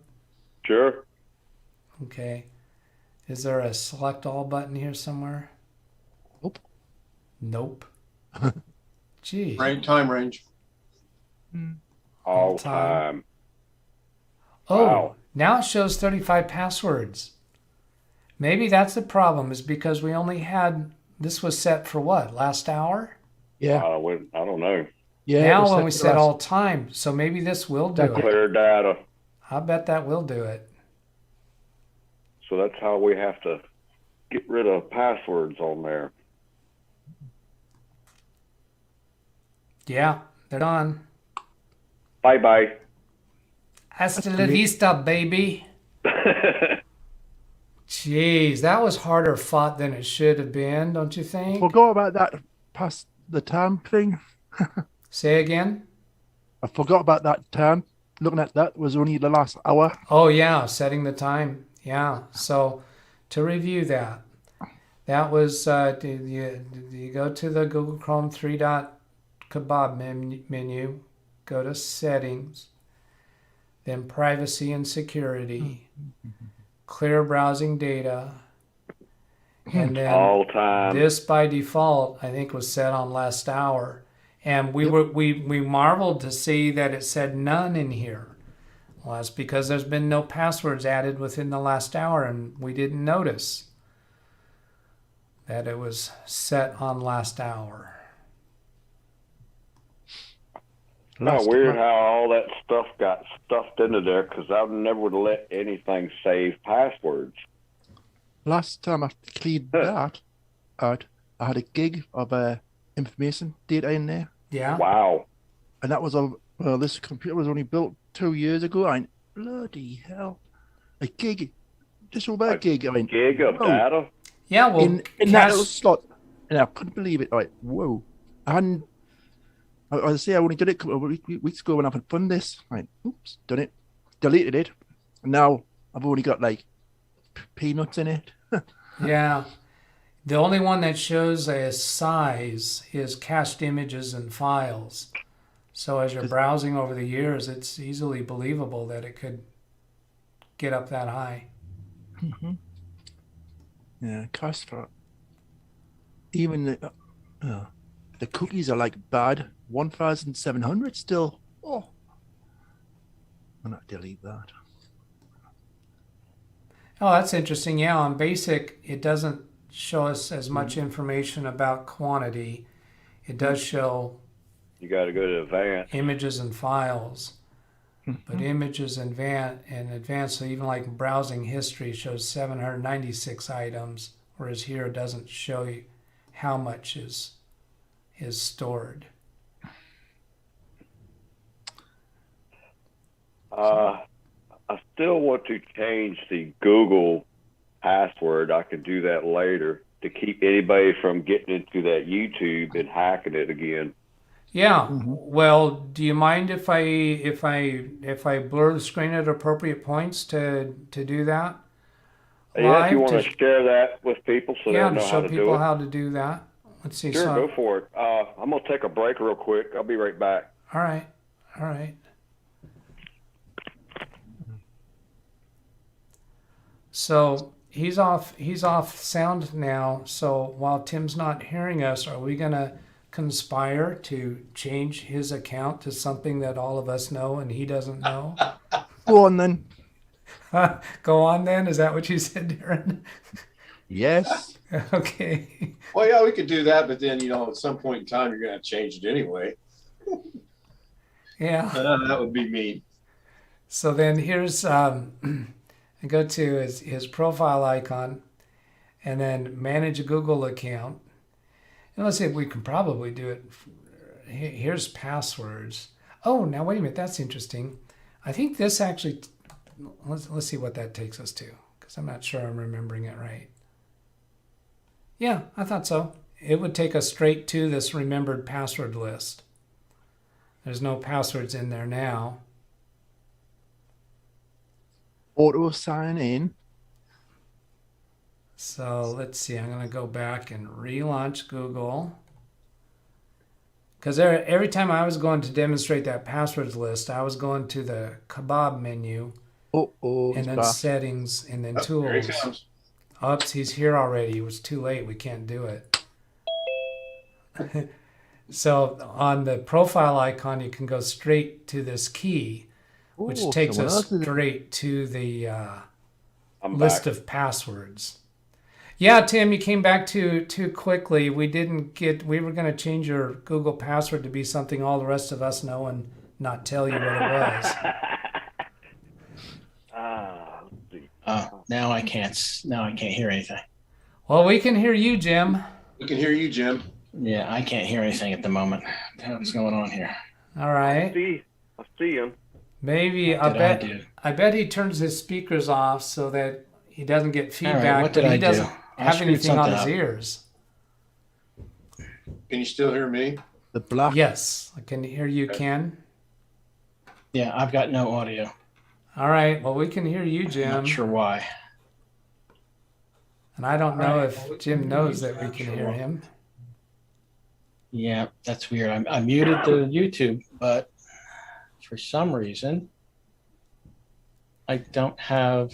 So Jim needs to mute the All right, I'm speaker gonna have to- on the YouTube video. Let me try. Let me but not- go out and try and go back in. Let All me try right. that. All right. So I got an idea. I'm gonna try putting it in chat to Jim. Let's see. Where I got too many screens to go to. IT fun. Okay, so at JI, mute the sound of the YouTube video, but not the speaker on your computer. Is that going to work? Yeah, I think that would work. Mute the sound of the YouTube video, but not the speaker on your computer. So he would hear us on Zoom over his speaker, and Zoom is smart enough to not send that sound through to us, I think. So here's Jim's back. Nice And connecting to audio. connecting to audio, yeah. There we go. I got it now. Okay, so we hear you, Jim. Do you hear us?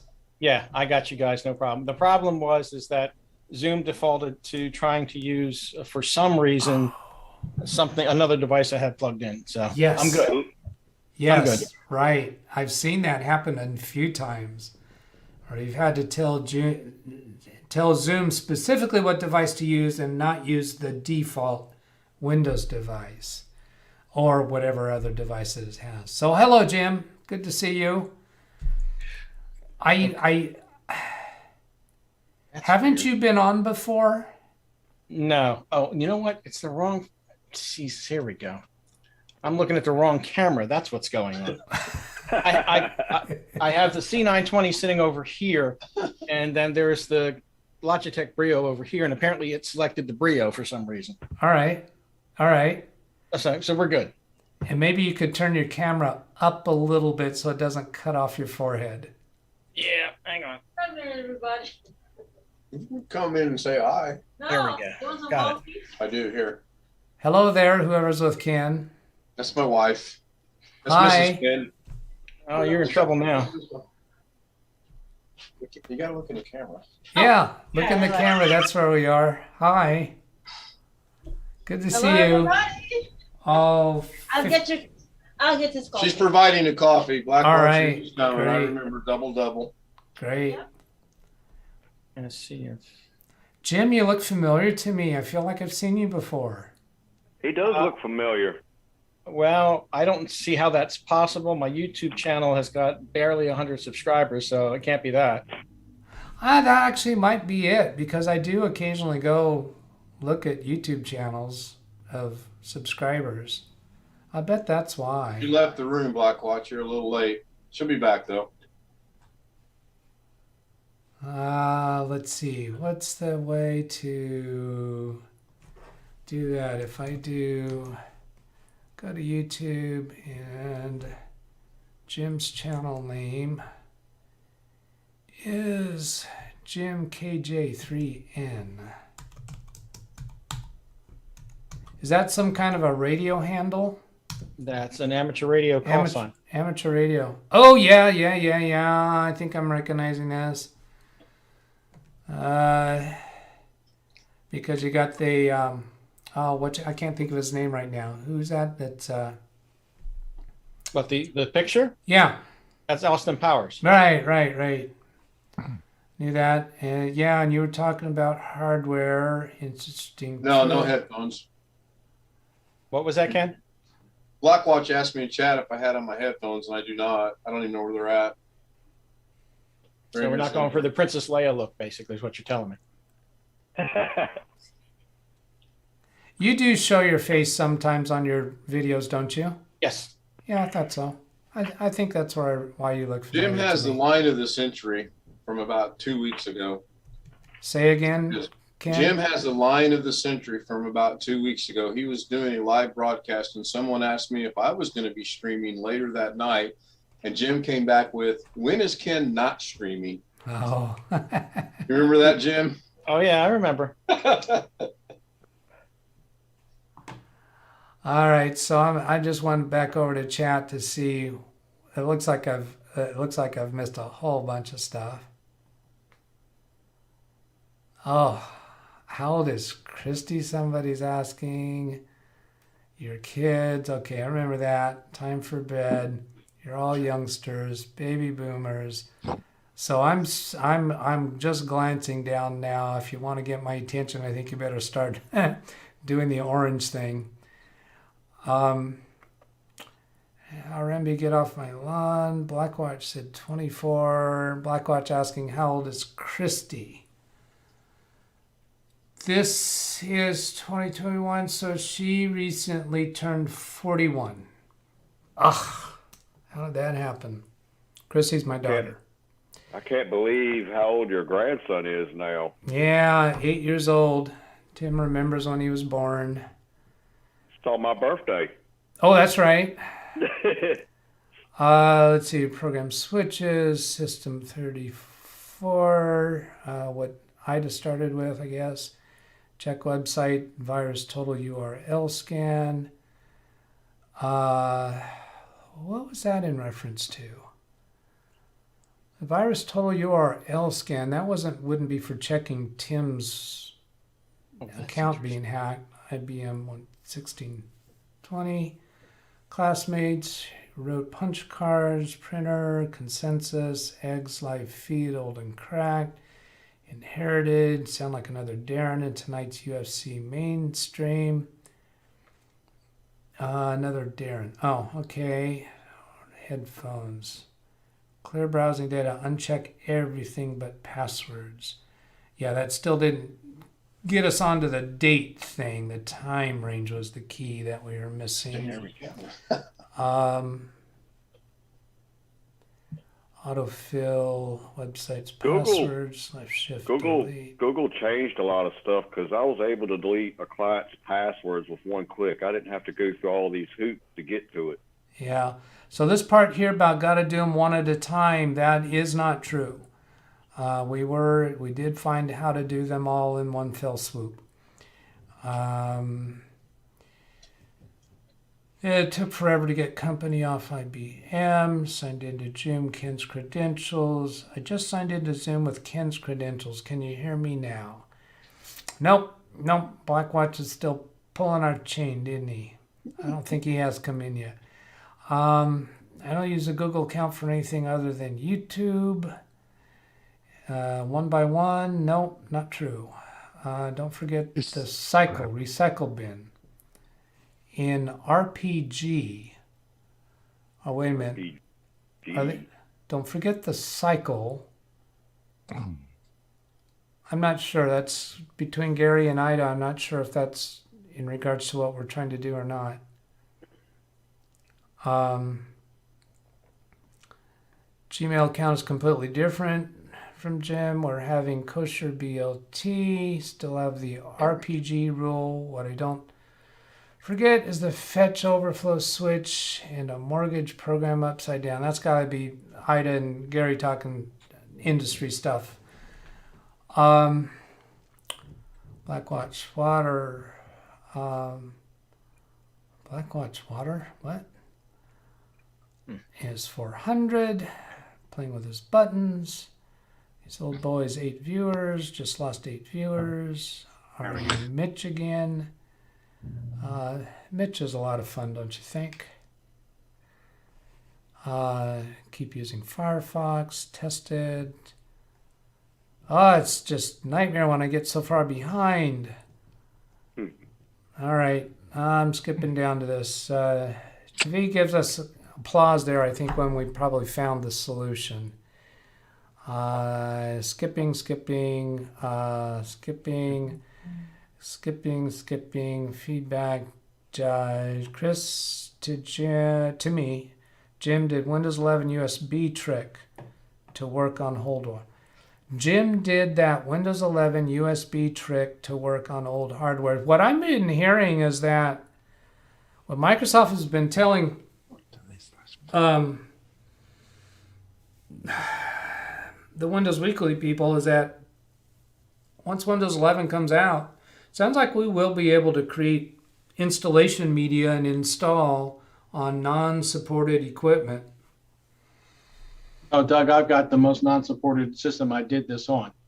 It was Really? an AMD FX 6100 from like 2011, 2012. Yeah, but Cool. you weren't working with the October 5th No, public release. No, I was working off of the original leaked ISO. Yeah. So, but it sounds like they've admitted to the Windows Weekly crew that we will be able to create ISOs with a publicly released image and install it on non-supported equipment. But the way I'm interpreting that is non-supported means they're not going to put a whole lot of effort into making sure that the periodic updates are going to work on non-supported equipment. And neither should they, as far as I'm No, concerned. they shouldn't. They shouldn't have to. Yeah. But You're running off of 10-plus-year-old hardware. It's time to move on. yeah. Yeah. I think it's unreasonable for us to expect Microsoft to test that old equipment and adjust for that old equipment. So I think they're going to let us use it. They're not going to arbitrarily bar us from doing it, but they're not giving us any assurance about how well it's going to work. And we're left to our own devices to try to make it work. And I'm fine with that. And what was the thing with TP 2.0 or whatever that you have to have? Yeah, TPM 2.0 is still required to be considered on a supported system. Yeah. But what it's sounding like now is, yes, we can install it and it will function, but buyer beware, it's going to function however it functions, and Microsoft's not making any promises to fix problems. That doesn't mean they won't. I'm saying that they could choose to fix problems. I mean, if a problem comes up that just massively affects huge numbers of unsupported computers, they could choose to patch that. They won't be obligated to, is my It could be a take on it. Windows update they might send out. Yeah. Let's see. Gary's telling us his granddaughters are 17 and 23. Blackwatch, how do you hear YouTube? It's in reference to something up there. Right now, only hearing Zoom. Oh, yeah, because Ken is only hearing through Zoom. I heard that trick may not work once released. Yeah,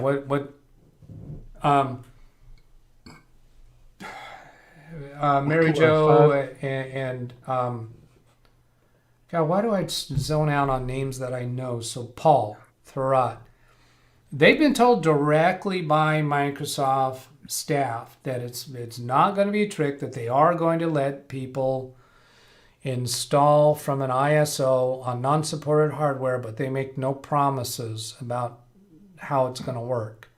Huh. As opposed to otherwise, they would have to put in an actual block. They would have to program an actual block to prevent people using non-supported hardware. So what Mary Jo and Paul, I'm not sure if both of them were told this, but that's what they're being told. And I consider that to be fairly reliable. how to install Windows 11 without modifying the ISO. I don't think we'll have to, once the public release comes out, I don't think you'll have to modify it from what I'm hearing. I have Elite yada yada, tried the day build and installed it without a problem. Can I put a picture into Zoom so the camera sees that instead of me? Sure. Yeah, you could put in some kind of false picture if you don't want to show yourself on Zoom. I'm fine with that. You come in with audio only. It is hot. Gary says, what if you're Section 8 folks? What if the government goes to Windows 11 and your client does not go to Windows 11? Well, they will.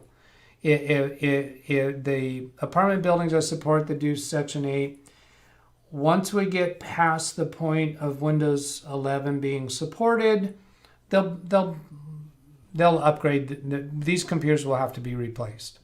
Yeah. Unless I do put Chrome operating system on them, which is something I'm currently open to. Yeah. What was that? Was that Jim? Yeah, that was good. Was that Jim? Yeah, that was me.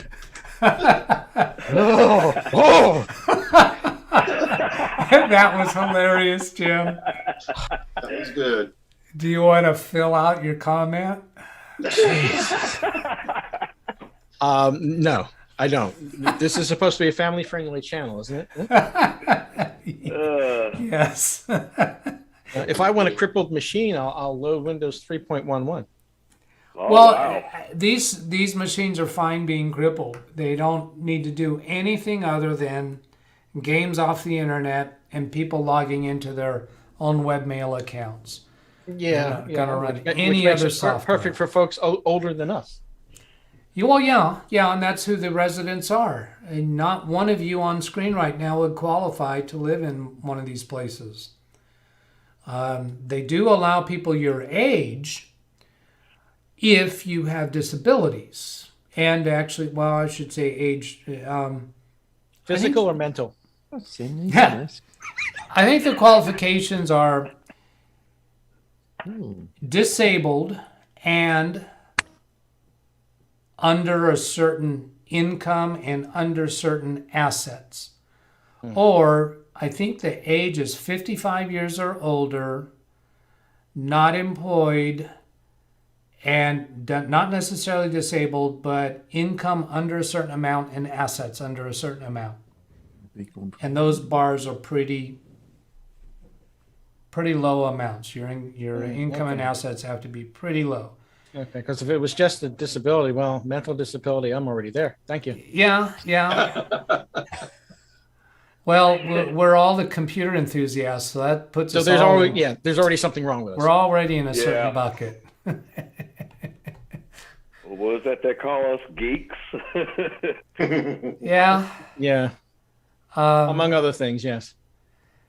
Let's see. It'll cause problems. Last message. MS said Enterprise are getting a block.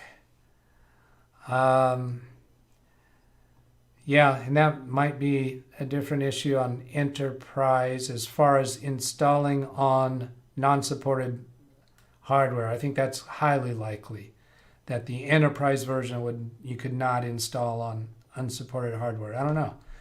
They won't provide security updates, but you may be able to use Update Catalog. Brightech did a vid about it today. Yeah, I'm not convinced about that. Even Brightech, he is not employed by Microsoft. He does great videos, has great information, but at this point, it's too early, in my opinion, for anybody, including Windows Weekly, actually including anybody at Microsoft, because they got this left hand doesn't know what the right hand is doing kind of problem going on all the time.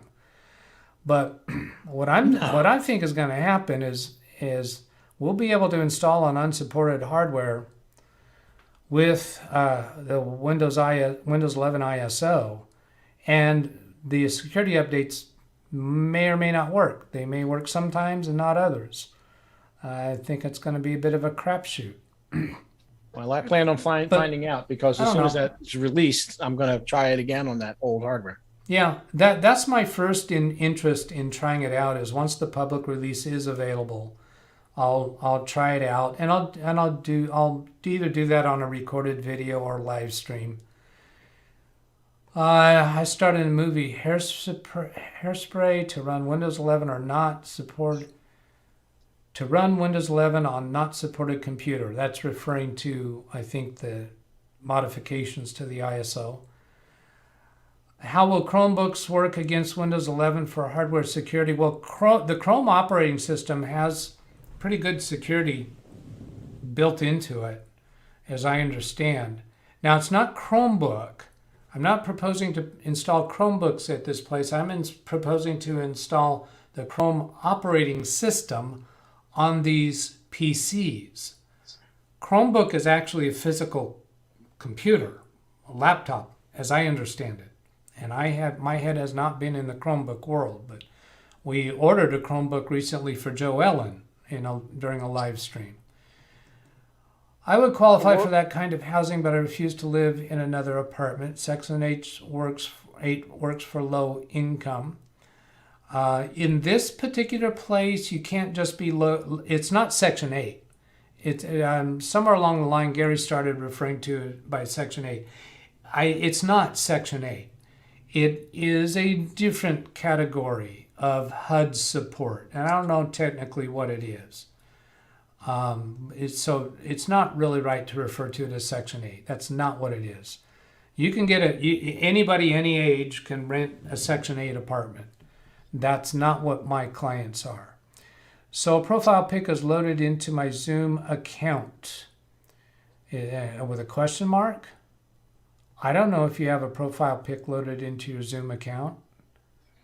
Ida will do my first computer when Windows 11 officially arrives. The one I have now is 8 years old and just updated to SSD. I have a meeting with Windows 11 supportability team September 15th. We'll let you know. Interesting. Cool. Yeah. That's before the public released. And I'm assuming that's probably because this company has a relationship with Microsoft, and that's probably going to be dealing with the enterprise version.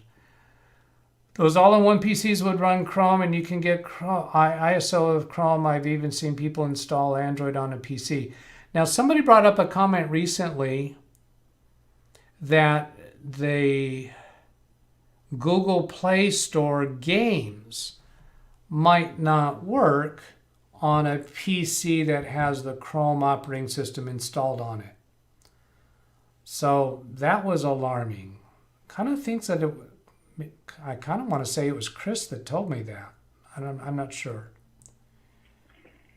I have a question. Who at Microsoft said that Windows 10 was the last version of Windows?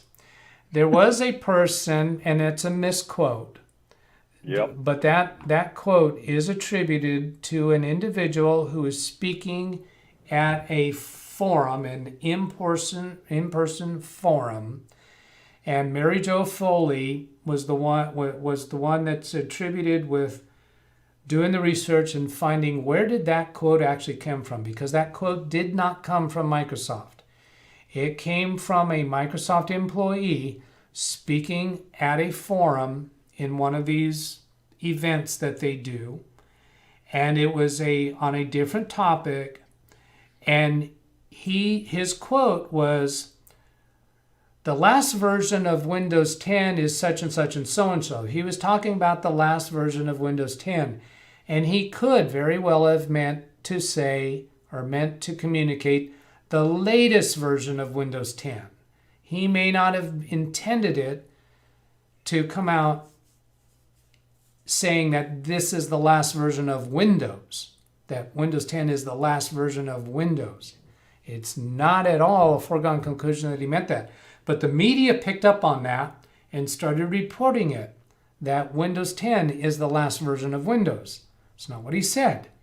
He said the last version of Windows 10 is the quote. And I'm kind of paraphrasing it, but it was along those lines, that it was taken out of context. The media grabbed hold of it. Microsoft did not deny that. And then subsequently, Microsoft employees actually told Paul Thurrott and Mary Jo Foley in person, this is what we all thought. Internally, we mostly had that impression that Windows 10 was going to be the last version of Windows. Now, my theory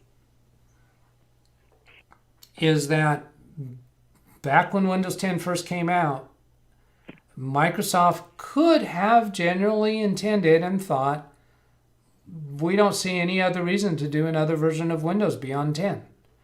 But now, because of the security issues over the last years and the existence of TPM and the difficulty of getting manufacturers to adopt TPM and clone builders to adopt TPM, that this could have been a reason why Microsoft decided to come out with Windows 11, to come out with that clean break, because it does provide a higher level of security. Not perfect security, doesn't solve everything, but getting those older computers out that don't have secure boot capability, forget BitLocker, it's not about BitLocker. Secure boot capability is the key thing that saves a lot of the crypto,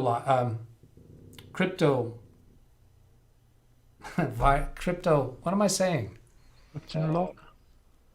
Crypto lock,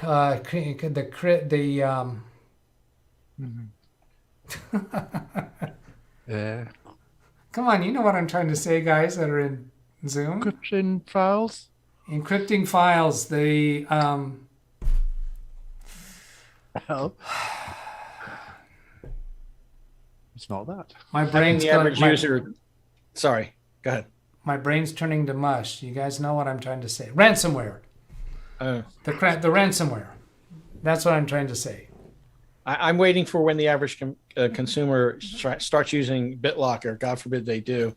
Most of these people can't remember their normal password. You expect them to be able to remember a key? No, they don't need to use BitLocker for secure boot to be a benefit. No, I'm not talking about secure boot, Doug. I'm just talking about in general. Okay. Using BitLocker encryption for the average consumer. Oh, I don't want to be here when that happens. Yeah. Agreed. There's going to have to be a much bigger education among the general public before that can be a thing. Okay, moving on. I've got a lot of orange things here, so let's catch up. Jeff says, my grandson used a Chromebook for school last year. I wasn't impressed, but it was locked to the school system somehow, so they may have affected the experience. Yeah, the schools definitely lock them down to the school system. Javi says, I got today an update for Windows 11 without a problem, without TPM. And Gary says, I had mine last week. Gary, who add no authority? Who add no authority? Who AD no authority? Maybe he clears that up later. Agreed, that is what I meant. Some YouTubers, okay. Who add no authority? To be after I installed Chrome OS on the PC, I managed to install games from the store and play them. Oh, perfect. Thank you. So, Javi is telling me, after I installed Chrome OS on a PC, I managed to install games from the store and play them. Awesome, thank you. That takes that monkey off my back. Chris says, that computer for seniors I mentioned Telekin before is called Wow Computer. Check this out. mywowcomputer.com. All right, let's see. I'm not on Tim's computer, so if I right click on that, open link in new tab. Does YouTube ask me? Oh, YouTube didn't ask me if I really want to leave. Simple computer for seniors. Usually it always asks you if you want to leave or not. Yeah, it did. I did a right click and open in new tab. I didn't just click on the link. Does that make a difference? Let's see if I go back and just click on the link. No, that's interesting. It went straight to it. First time I've seen that happen. Yeah. Click us now for savings. Easy to use, read. Wow Computer, designed for seniors. $1,200. I already looked at the price. 1,200? Actually, 1,300 plus. Now there's 200 off, so it's 1,100. Yeah. Here's one that says, yeah, 1,100. What operating system is it? It's a good question.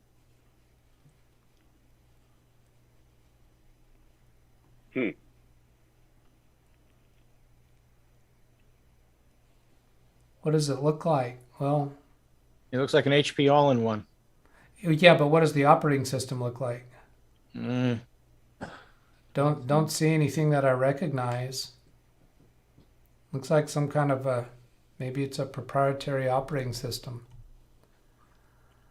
All right. Oh, here it goes. If you click on the FAQ up at the top, Yeah. it asks if the WoW computer runs on Windows. The answer is no. Computer runs on a Linux operating system. Whoa. All right. Oh, Yeah, there it is.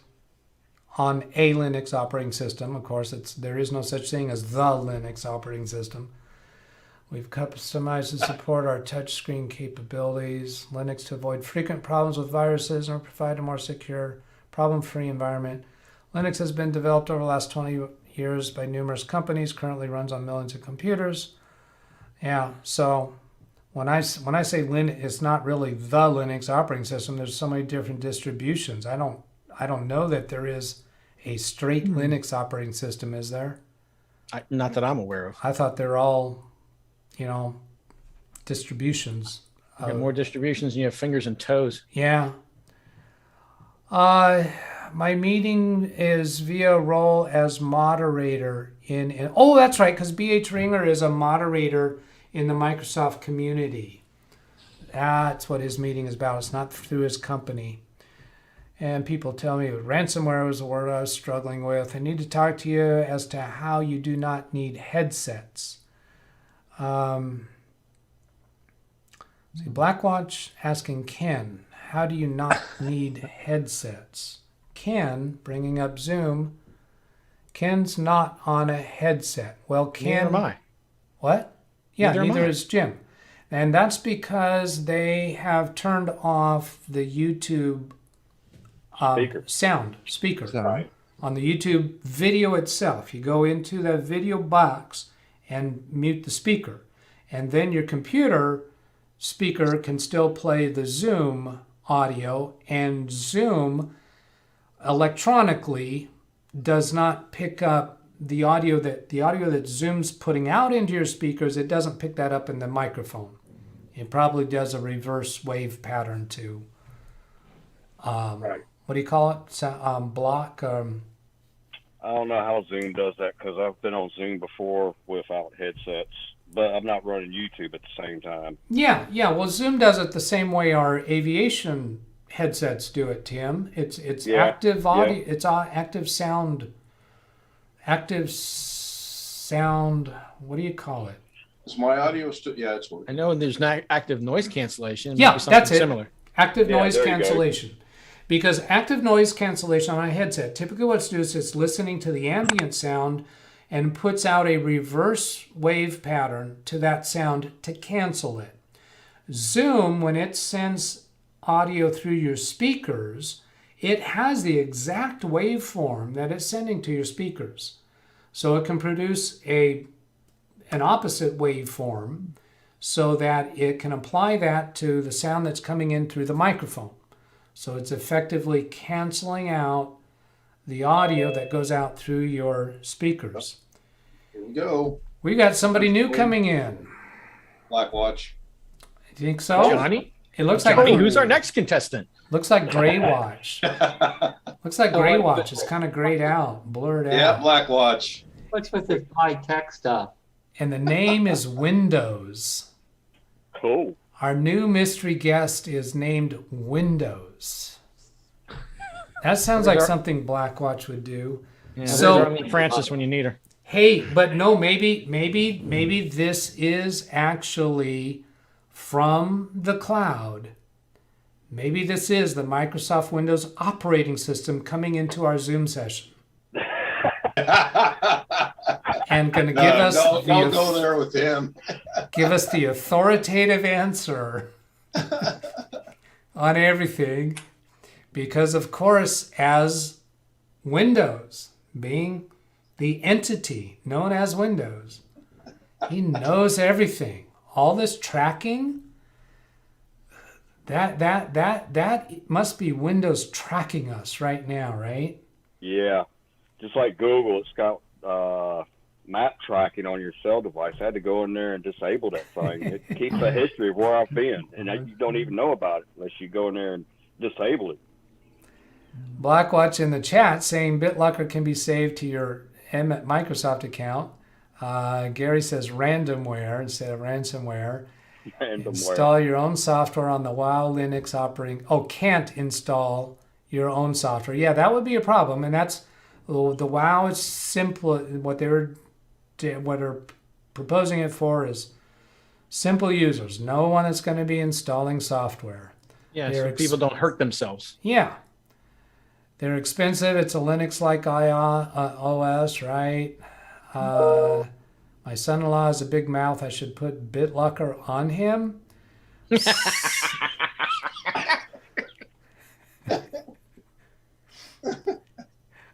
Good. And then forget the password? Well, one can hope. Now you got it. Yeah. Blackwatch tried to use headphones with the system switched, but Zoom did not. This works. I can see chat, hear the Zoom. To be about Chrome OS, you can't clone the disk to another disk, so you have to install everything. Oh my gosh! Oh my! About Chrome operating system, you cannot clone the disk to another disk. What? So you have what? So you have to install everything to each computer? Huh? Why can I not clone to another disk? I don't need to install cloning software on the Chrome OS. I can boot a computer from a USB using my Macrium Reflect, and I can clone from one hard drive to another. It doesn't care what operating system is there. I can't imagine that the Chrome operating system installs specific to a hard drive. Yeah, where does that come from, Chavi? Huh. Gary to DougBetts agreed that is what I meant. Thought some YouTubers seem to believe that it was Windows 10 was the last version. There are minds that cannot be changed. Yeah, never was the case that Windows 10 would be the last operating system. Now, as far as cloning a drive, sure, you can clone a drive. See this little device right here? Yeah. This will do a sector-by-sector clone of any two drives you put in. Right. So you can clone a drive even if it has Chrome OS. Yeah. Oh, Now, yeah. the question is, if Tavi is correct, the question is, does it, when you try to install that in a different computer, does it somehow recognize that that's not the right computer? It's hard to believe because the Chrome OS, I don't think you have to pay for it. So why would they put any protection on it? Yeah, it would make no sense. I find that really hard to buy. Chris to Jeff, I doubt you can install anything. It's locked down. HP makes them. Yeah, absolutely. Gary, we had a meeting in Michigan's Detroit office about how we can use Windows 11 or block it. Windows 11 on older PCs, deal with consumer end user support. Misunderstood, sounds like fun. Tried to clone with several apps. Okay, so, but if you're installing the app on the Chrome operating system, I agree that that's not gonna work. It's definitely not gonna work. It's going to have to be a separate piece of hardware like Jim was showing us, or a computer booted on a cloning software that does not, and by the way, it does not use Windows. Macrium Reflect uses the Windows pre-installation environment. It's got a Cronus as well. Acronis does it, should do it too. Okay. But You can't hear me, right? Yes. I hear you. I hear who? Who was that? Oh, forget that. Is that Windows? Yeah, that's Windows. Yes, Windows. Who are you? The Google AI bot. Who do you think I am? Google AI bot. That makes sense. I believe it. Oh my goodness. Oh, man. I know who it is. Really, really glad to hear your voice, Blackwatch. I told you this I haven't created an account yet. You haven't created an account on Zoom, you mean? Yeah. Okay. All right. I got it on Skype. I like the handle. Windows. Yeah, the handle. You said it. I think you had to type that in. Your name is Windows. Yeah, well, I try. You try. I try. Awesome to have you show up on Zoom, even though you look a little gray and Yeah, like- gloomy. I'm sorry to disappoint Ada. Ida, she gave us the correct pronouncing of her name today. It's I'm Ida. sorry, Ida. I'm sorry. Yeah. Yeah. I've got a quick question. Yes. I noticed down here it says share screen. That if you click on that, that's only going to share it to the people that are within Zoom, correct? Yes, but if I'm broadcasting that on the YouTube video, it's going to go gonna over come YouTube. through. It'll Yeah. go through you in the little bitty box. Yes. Okay. Why did you let me play around for an hour without muting YouTube? What's the big secret? What's the? I missed Because part if of I turn the speaker on YouTube, you'll get feedback. Yeah. Ken me told demonstrate. me. Ken told me what to do. Okay. So I just unmuted that monitor. And you guys should be getting feedback. Yeah. Yeah. On a delay, but yes. Well, and actually, what we're hearing is echo. Right. We're hearing an echo, not necessarily feedback. There are times when it comes out like the screeching microphone feedback. Right. I've had that several times. Yeah, and I think that usually happens on your end and doesn't actually No, I sound came that. through on BH Ringer sent me a message and said it was actually at the 1040 mark. It was horrible. So I went in and adjusted that. Okay. I was doing a video. Okay. Good. So are you saying the screeching of feedback actually coming out over the YouTube video? Yes, it was. Okay. Because I could barely hear it, and then he let me know it was actually pretty loud. Okay. So. Now the reason I asked that is because I've got the email I sent to you. I've made like 4 adjustments, and I wanted to show it to you to see what you thought. And I didn't know if it went out to everybody or just the 6 people in here on the screensaver. On the screensaver, you shared the. No, not yet. I was going to ask you if I could, but I didn't know if it goes out to everybody or would it just be these 6 people. Oh, okay. So if I punch over here to my computer number 2, we still have the picture-in-picture. If I turn off the picture-in-picture, now it's fine. People can see it. I just didn't know how that would work. Yeah. Well, I'm just filling out that question. Right. Yeah. At this point, if you were to share your screen, then only the people on Zoom would see it because I'm not broadcasting that right now. But I'd love to go ahead and broadcast the state of your screensaver if you want to show that to us. Yeah, go ahead and set it up. I think I'll try to figure this out. Yeah, well, you go ahead and do your piece. I'm going to catch up on a couple of chat room stuff here. This is interesting. Javi says, I tried to clone with several apps not on Chrome OS. Chris says, Acronis uses Linux or Windows RE. Yeah. I've used a Cronus before too. It does. Yeah. Gary to Chris, you are correct. A Cronus True Image has buried in the look at bowels that. parts of Clonezilla. And Gary to Chris, which is Linux. Oh, there's a screensaver. Yeah, I'm trying to emulate Doug's Apple screensaver, but I've added some of my little quirky things I want to put in there, which is the one coming up is both my wife and I really like that effect right there. And thanks, Jim, DaVinci Resolve. Thank you. You have created a monster. Oh yeah, I know.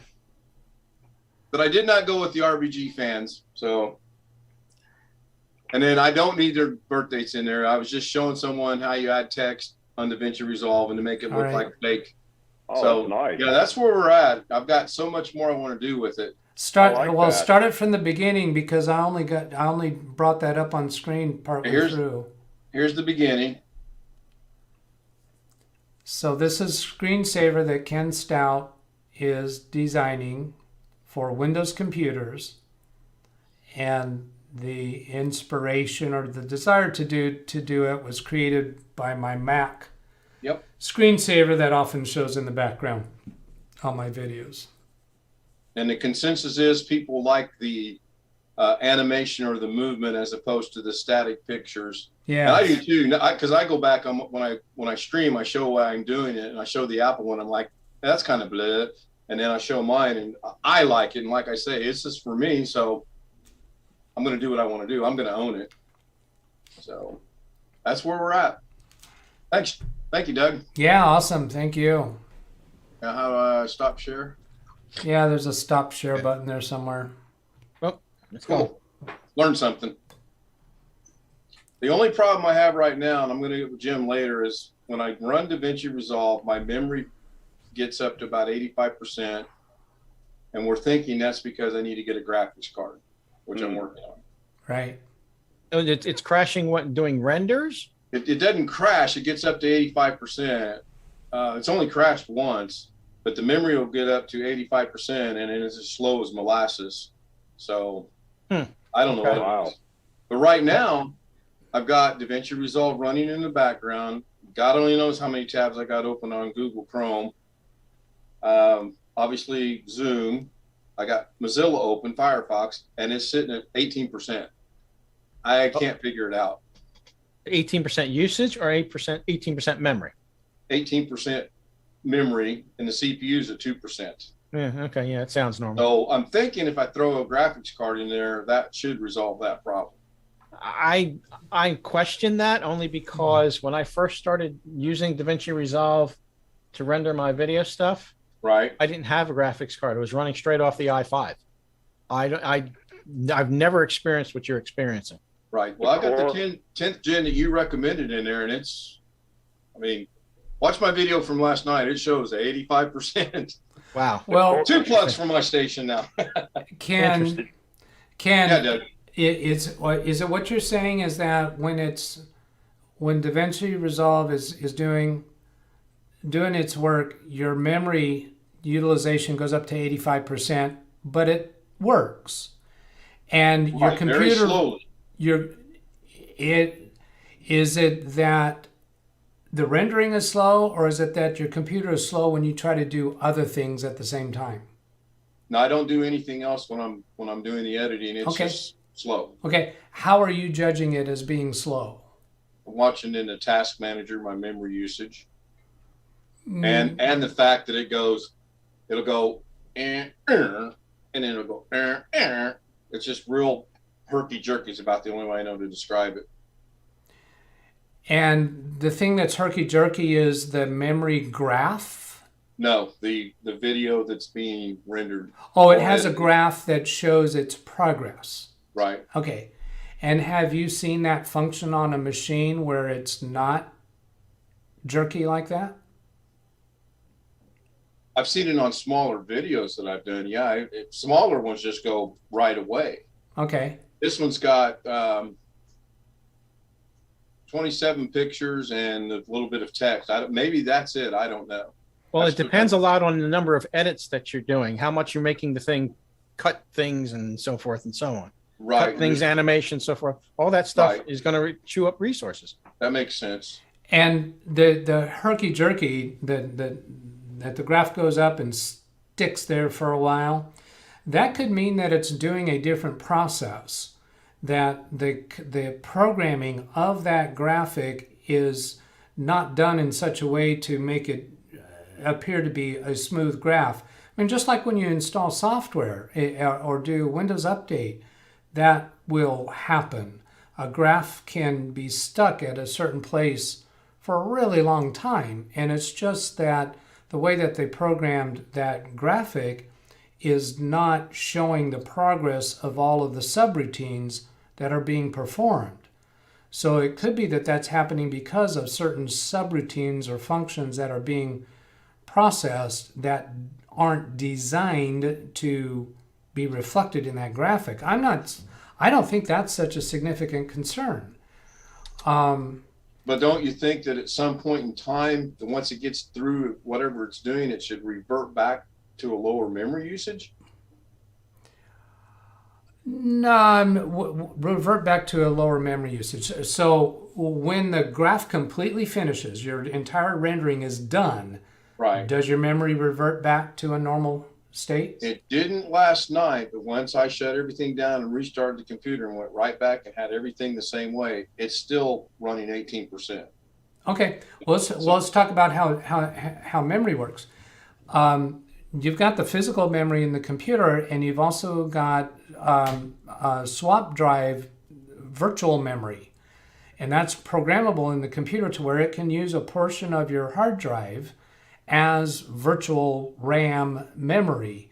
So whatever programs that you're using, it's possible to have a couple programs open and look at your memory utilization and see it at a certain state, and then open 3 more programs and find that your memory usage doesn't really go up very much. And that's because it's offloading some of the code for the program that doesn't have focus right now onto the virtual memory, which is on the hard drive. And so it keeps as much free physical memory available as possible. And the programs that are in the background right now, they don't need to be occupying physical memory.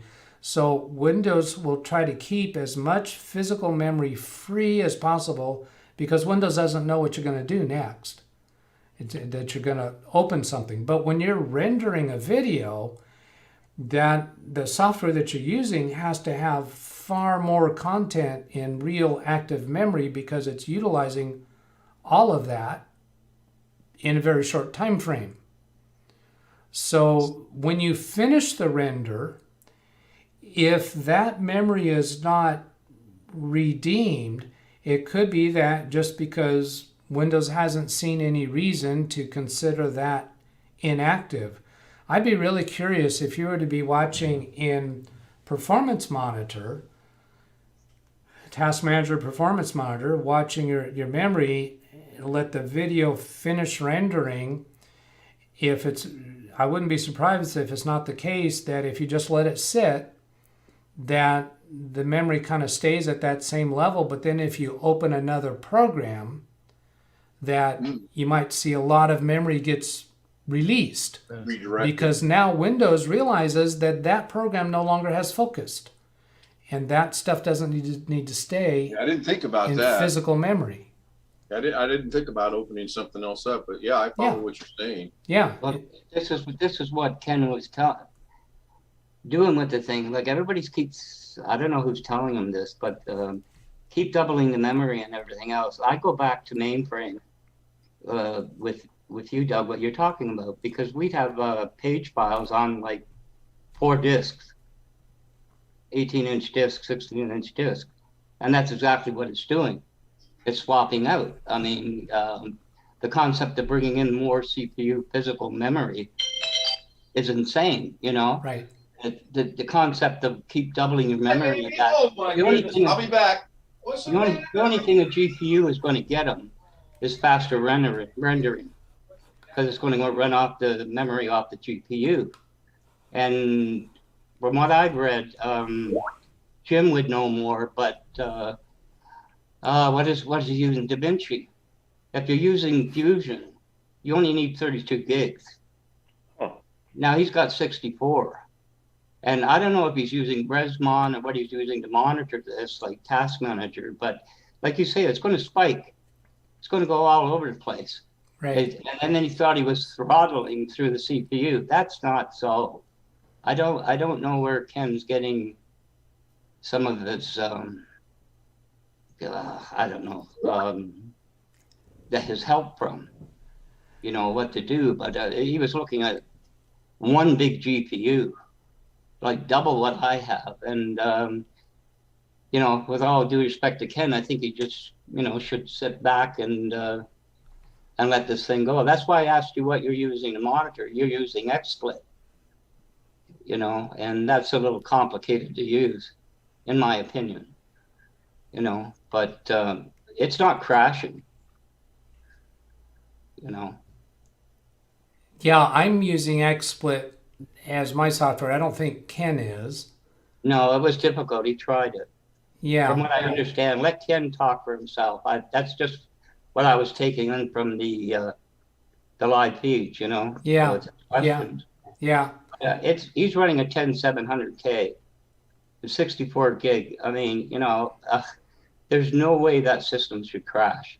Should be plenty. You know, I wasn't hearing him complaining of crashing. He was complaining of it being slow. Yeah, slowing down. Yeah. And I don't even know that he's complaining that he's out of the room right now, by the way, but and not hearing us, but he's my impression is that when he says it's slow, he's not comparing it to another computer that does that same render job better. I think he's calling it slow just because, unlike his short videos, it just doesn't finish right away. And so I'm suspecting. He's running OBS though. Say again? He's running OBS. He's running everything off his new build. Okay, yeah. I mean, you know, he's got everything going, and just like you, when you shut down Google Earth, you know, and you run a video for it, it's going to, you know, remove an awful lot of CPU usage. Exactly. You know, so you know, I don't see it. Again, I come more from mainframe. You know, it's kind of got protection built in, so it's not going to crash. It's going to kick out programs. You know, I go back to JCL days where you specify the region size, you know, and programs would crash because you don't give it enough memory. But there's no way that the programs are going to interfere with the operating system. It'll start eliminating programs before the system would crash, you know. But I think the same logic applies to Microsoft. I mean, it's only DOS, you know. It somewhat glorified, but this is just my feelings on it. You know, from all the things from DaVinci, 32 gigs should do it. Yeah, I'm thinking that he's just expecting too much speed out of it and not accepting that rendering a video with edits is going to take time. You're going to bring it to its knees. Yeah.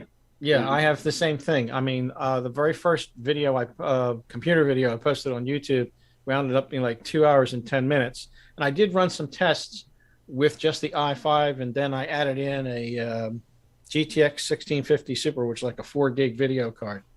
The render time on just the i5 was a little bit over an hour. With the addition of the 1650, it dropped to like 41 minutes. It wasn't a huge amount of difference. And I don't know that that video, even though it was 2 hours long, had nearly the kind of manipulation and edits that Ken's trying to do. Yeah. I mean, that's what I'm running, like the 1660 OC with a 8700K, and I don't even look at the CPU. I don't bother about it. Nothing slows down. And so what if it does? I mean, you know, Kerry might turn around and say, I got a 6-hour video and I want to cut up. I mean, yeah, he needs a more powerful card, you know, to get his stuff out. But, you know, I'll bow to Jim. He's using more of it. By the way, Firefox is better. You're right, Jim. Yeah. This Chrome stuff, forget it. But, yeah, I think Ken's just expecting too much, you know. To be honest, sorry, Ken. I think, you know, I don't see your rig. I don't see the setup, and there's any faults there. You double to 64. I mean, that's maxing out the processor, isn't it? 64 is the limit on that. 77. Yeah, what is it? 10700K. Oh, I don't think the limit's 64. 128. Was it 128? That would sound more reasonable to me. Yeah. Does the board take that? Well, the board might not take it, but the CPU shouldn't have an issue with it. No, but he's limited by the board. Is what I mean. Like, Okay. You know, whatever the process. obviously, you know, if the board didn't have the slots and the circuitry to run it. But I mean, if it's maxed at 64, that should be more than enough. Yeah. Yeah, my editing machines runs 32 gig of memory with the i5, and it's 2400 speed because it was leftover. 2 kits of leftover 16 gig that I had laying around, wasn't doing anything, and that's what I slapped in it. I mean, that's more than enough. Ken has XMP. I mean, I didn't bother with that memory. I just don't think XMP is all that stable. You know, I don't trust it. Then you start multiple profiles and manipulation, and if you don't know what you're doing, you won't even have Windows running. Has anybody heard from Ken if he does renders a 30-minute video, how long does it take his computer to finish it? When I go to render a video, it's typically on this iMac with Final Cut Pro, and I've done some pretty complex cuts on videos. When I go to do that, I do that at a time when I'm going to walk away. I'm ready to go to bed or going to go at dinner. I'm never going to want to sit there and wait for it to be done. No, I never do that either. No, I But just it will set the get render and I done. walk away. Yeah, set the render and walk away. It'll get done. There's no, well, why be concerned about how fast it gets done? Yeah, when I do a batch process of converting all the raw files that I've already edited to JPEGs, I walk away because it's going to use up all my CPU. Yeah, there's no, you shouldn't. I got plenty of memory and everything. It's just the CPU just can't handle it. Just walk away and let it do its job. Not fair to say that it can't handle it. It does handle it. Yeah. It just let it, give it its time to work. Which processor? I'm curious. This is the Core i7, which I'm not too happy with. Is it 10th gen or is it something else? I believe this is the 10th gen. I don't think so. What's the model number? The CPU. If you go to MS Info or something like that. yeah, MS Info, but even a quicker, easier way is just File Explorer. I'm doing that on my computer now, and then go to. You can do it on this if you want, Doug. Actually, if you right click on the Windows icon on the left hand and select System, it'll tell you. But the very bottom, Here, this one's an i5 7500. You're looking for a 4-digit number, i7 dash, and a 4-digit number. You still got remote to this computer, Doug. Oh yeah, I do. All right. Right click on the Windows icon in the lower left corner, select System, and it'll show you. Let's see, where is it? Right click on the icon and then System. Yeah, that's the same thing I was doing with File Explorer. I'm just not used to it that way. 6500. Yeah. Oh, God, it's a 6th gen. Okay. Yeah. Yeah. Okay. It's slow on doing anything over 300 raw files. Mm. I do a batch process when I'm done editing the photos, and I just walk away. Right. Yeah. You might want to look at getting something either a 10th or 11th. It probably would go faster. I've been thinking about that, but will I be able to put this in a laptop? Oh, you're running on a laptop. Yeah. No, you have to buy a different computer. You can't. Yeah. replace the That's chip. laptop time. No. Yeah, sometimes I'm out in the field and I want to be able to edit photos right then and there, so I want the laptop to do the work. Now, Tim, you made an interesting comment that I wasn't aware of. You said that you prefer doing your photo editing with a laptop because the monitor built into the computer gives you a more true representation of the colors. Yeah. And as Tim is a professional photographer, he does color correcting on his photos. He's a whole lot more fussy about colors than any of the rest of us would be.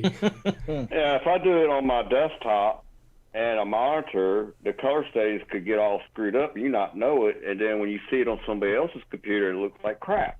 Yeah. It's like, no. So the laptop's it's a whole lot easier for me that way. Yeah. So also. if and when you upgrade, you need to look at the most recent class of laptops. I think I'm gonna just get one just for photo editing with a better processor. Yeah, and laptops have graphics adapters in them optionally, meaning you have to buy a model laptop that has a dedicated graphics adapter in it. Yeah. And has the resolution capabilities that you want. Yeah. So you can't just buy any. Yeah, that's an easy grand plus laptop. Oh, I'm thinking 2,000. Oh yeah, it could run that high. Yeah. Yeah, I've purchased $2,000 laptops for clients. That's easy. You can go above that.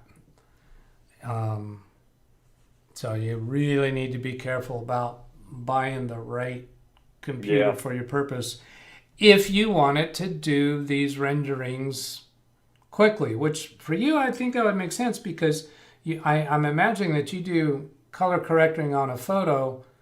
No, you do batch renderings. So you do color correcting on multiple photos and then you'll set them up for batch rendering and walk away. Yeah. All right. So it's not urgent until you decide that, you need to be able to do more of those in a sitting. And hang on. I got to leave, grandkids. Talk to everybody later. Hey, Ken, you should watch the video later because we came up with a lot of additional comments that I think are useful for you. I will. It's still running. My grandkids are on FaceTime. So. Okay. See you later. Thanks, everybody. Good to see you. See you. Hey, Ken. Bye. Later. All right. I hope what we were saying while he was out of the room is going to be useful to him. I think so, because I think he's just expecting too much.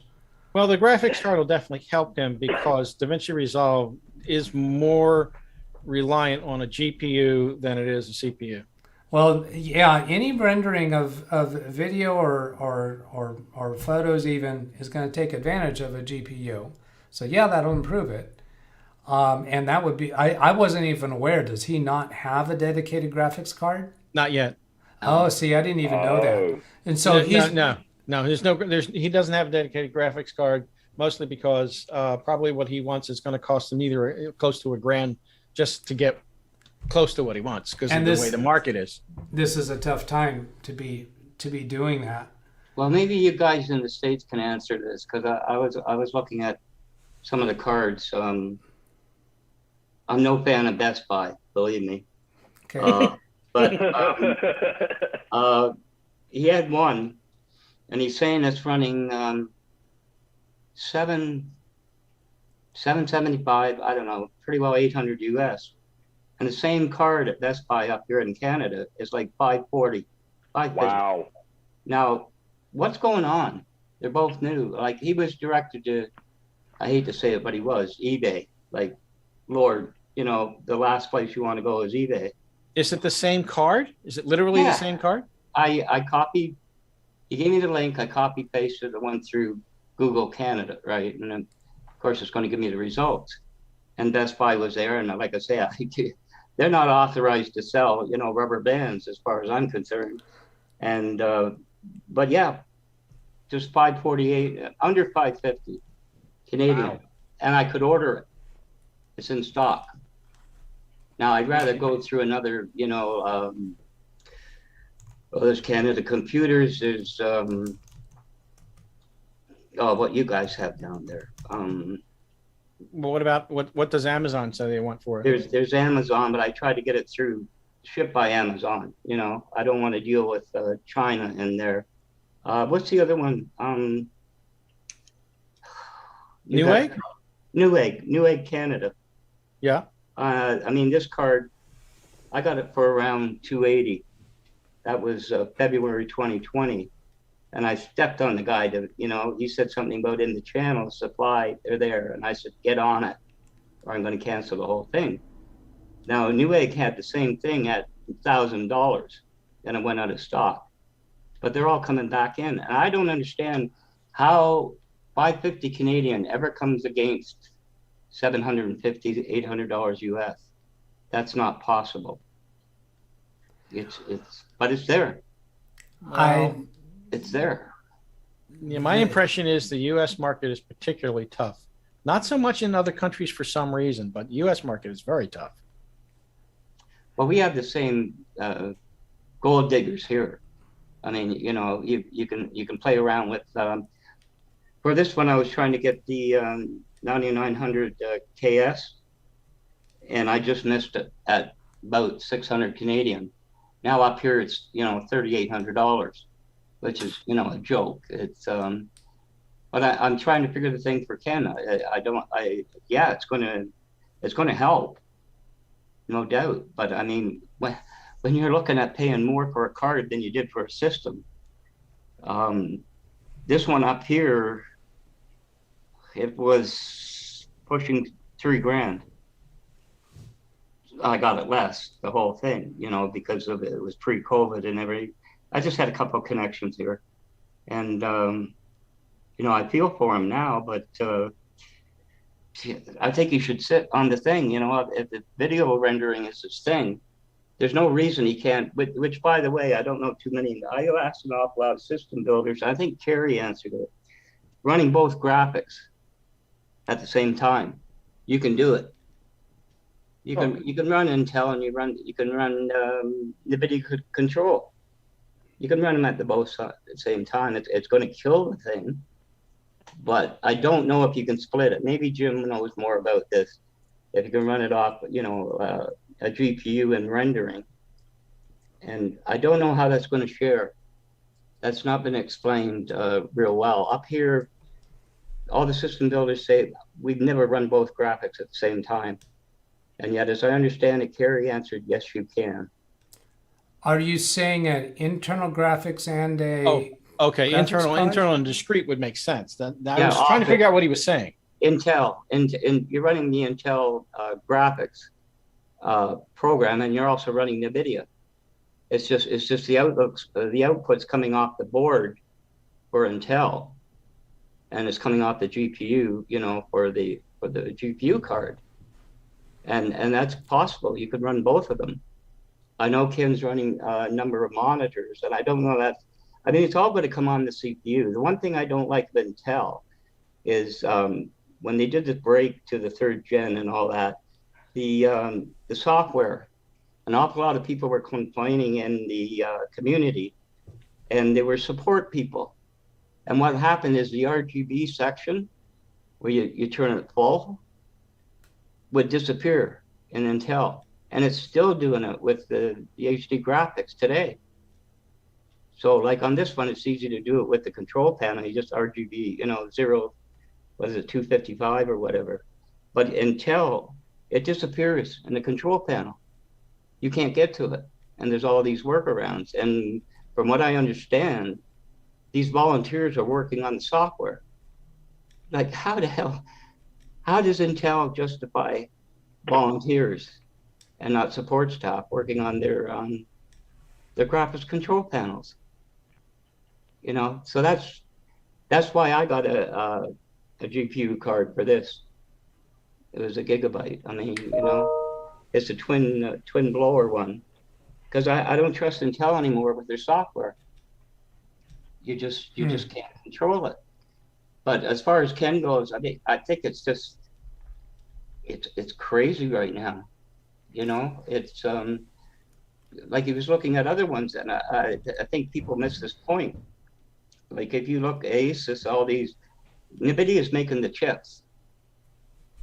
They're all NVIDIA chips, and like I warned them, a lot of the chips coming in from China, they're going to flash to BIOS. And you're going to think you got, a 1660 or a 2080 or something, and it's 2nd, 3rd gen, Oh yeah, the knockoff, knockoff GPUs.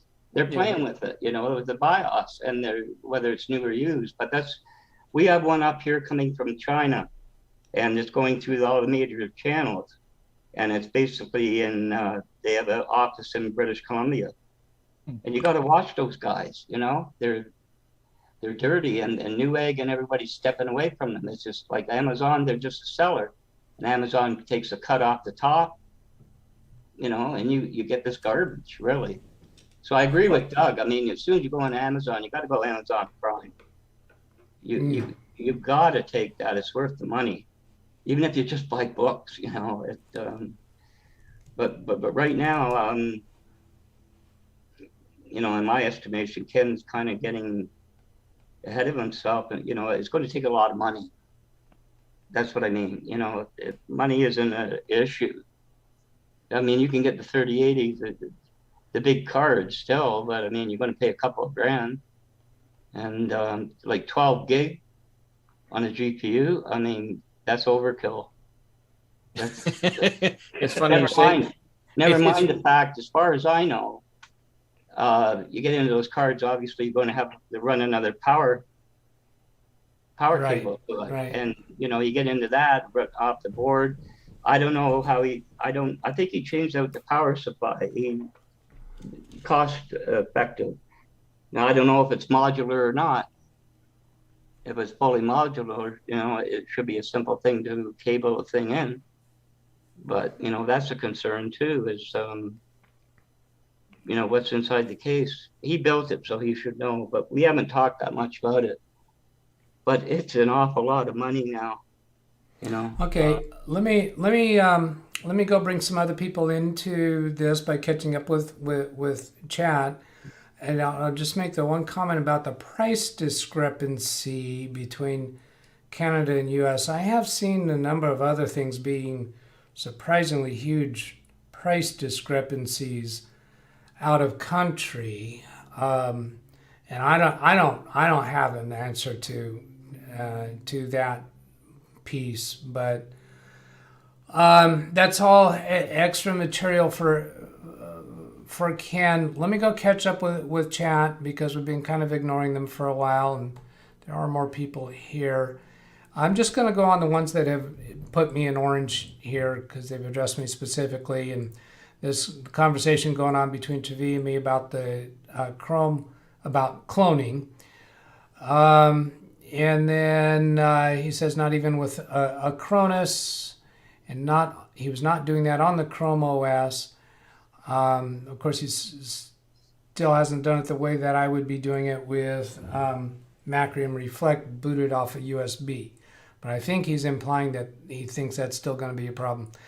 And he doesn't say what is the problem. Does it not complete the clone, or does the clone not work when it's complete? So those are my additional questions there. Maybe he's already said something else. So I'm going to try to play a quick catch up here and then come back to those on Zoom. Chris, I had an issue with Cronus trying to clone my laptop to SSD. SSD was smaller. Cronus did not like that.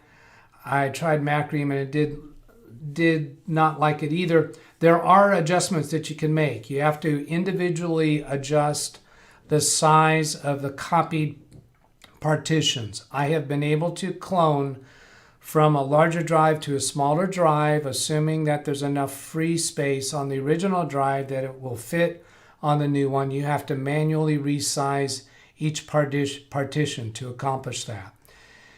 Tavi says this image shows all the partitions of the Chrome OS disk.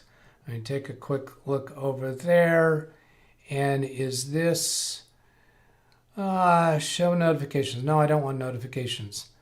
So are these a photo from his system? No, I don't think so. These are showing the different partitions that exist on a Chrome OS. And that doesn't give me any reason to think that Macrium Reflect would not be able to handle that. Chris, drive usage was not over the size of SSD. Ida to Chris, that's strange. Maybe the data was larger than SSD. Yeah, with Macrium Reflect, you have to manually adjust each partition in order to accomplish it. Chris, so it said to use a Linux version of a Cronus. I tried that, it didn't work. Chris, oops, I said I was just going to do the orange ones. There's chit-chat going back and forth. There's just too many in here for me to read through all of them. It's going to take too long. Gary to me and Jim, he's saying that he was using 85% of his memory, not slowing down or crashing, agreeing.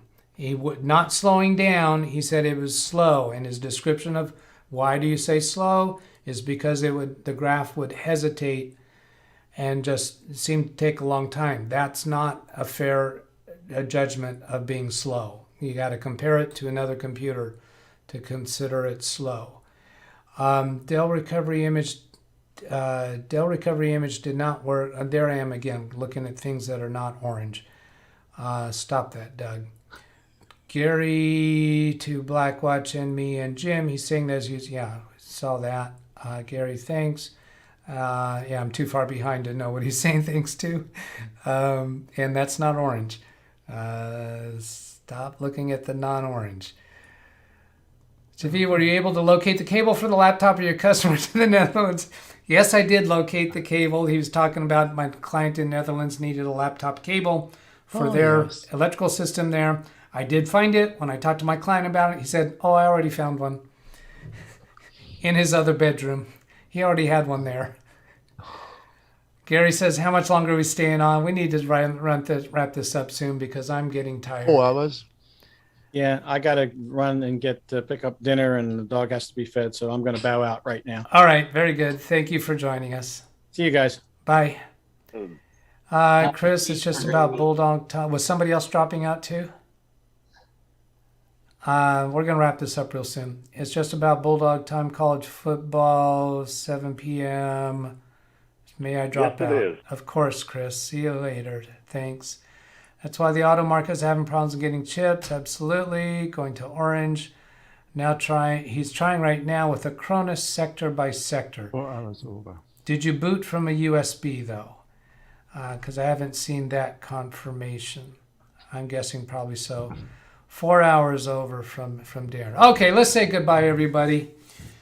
Bring the Zoom up, and Blackwatch, if you would just wave goodbye. Bye. Darren, You guys. wave goodbye.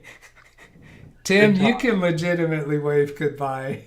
I need to get a webcam. Yeah, thank you everyone for being here. Yeah, Darren's off. Webcam's off right now, but we're going to go ahead and click out of here. I'm going to end the Zoom session for everyone, and I'll bring up my email address briefly. Thank you again for everybody who has participated. Appreciate it very much. We didn't quite go all the way to resetting Tim's password, but that is something, well, either for another video in generic passwords, Tim's going to go ahead and do it on his own because we're just out of time. We're beat. All right, so here's end meeting. Hasta la vista, Tim, and others.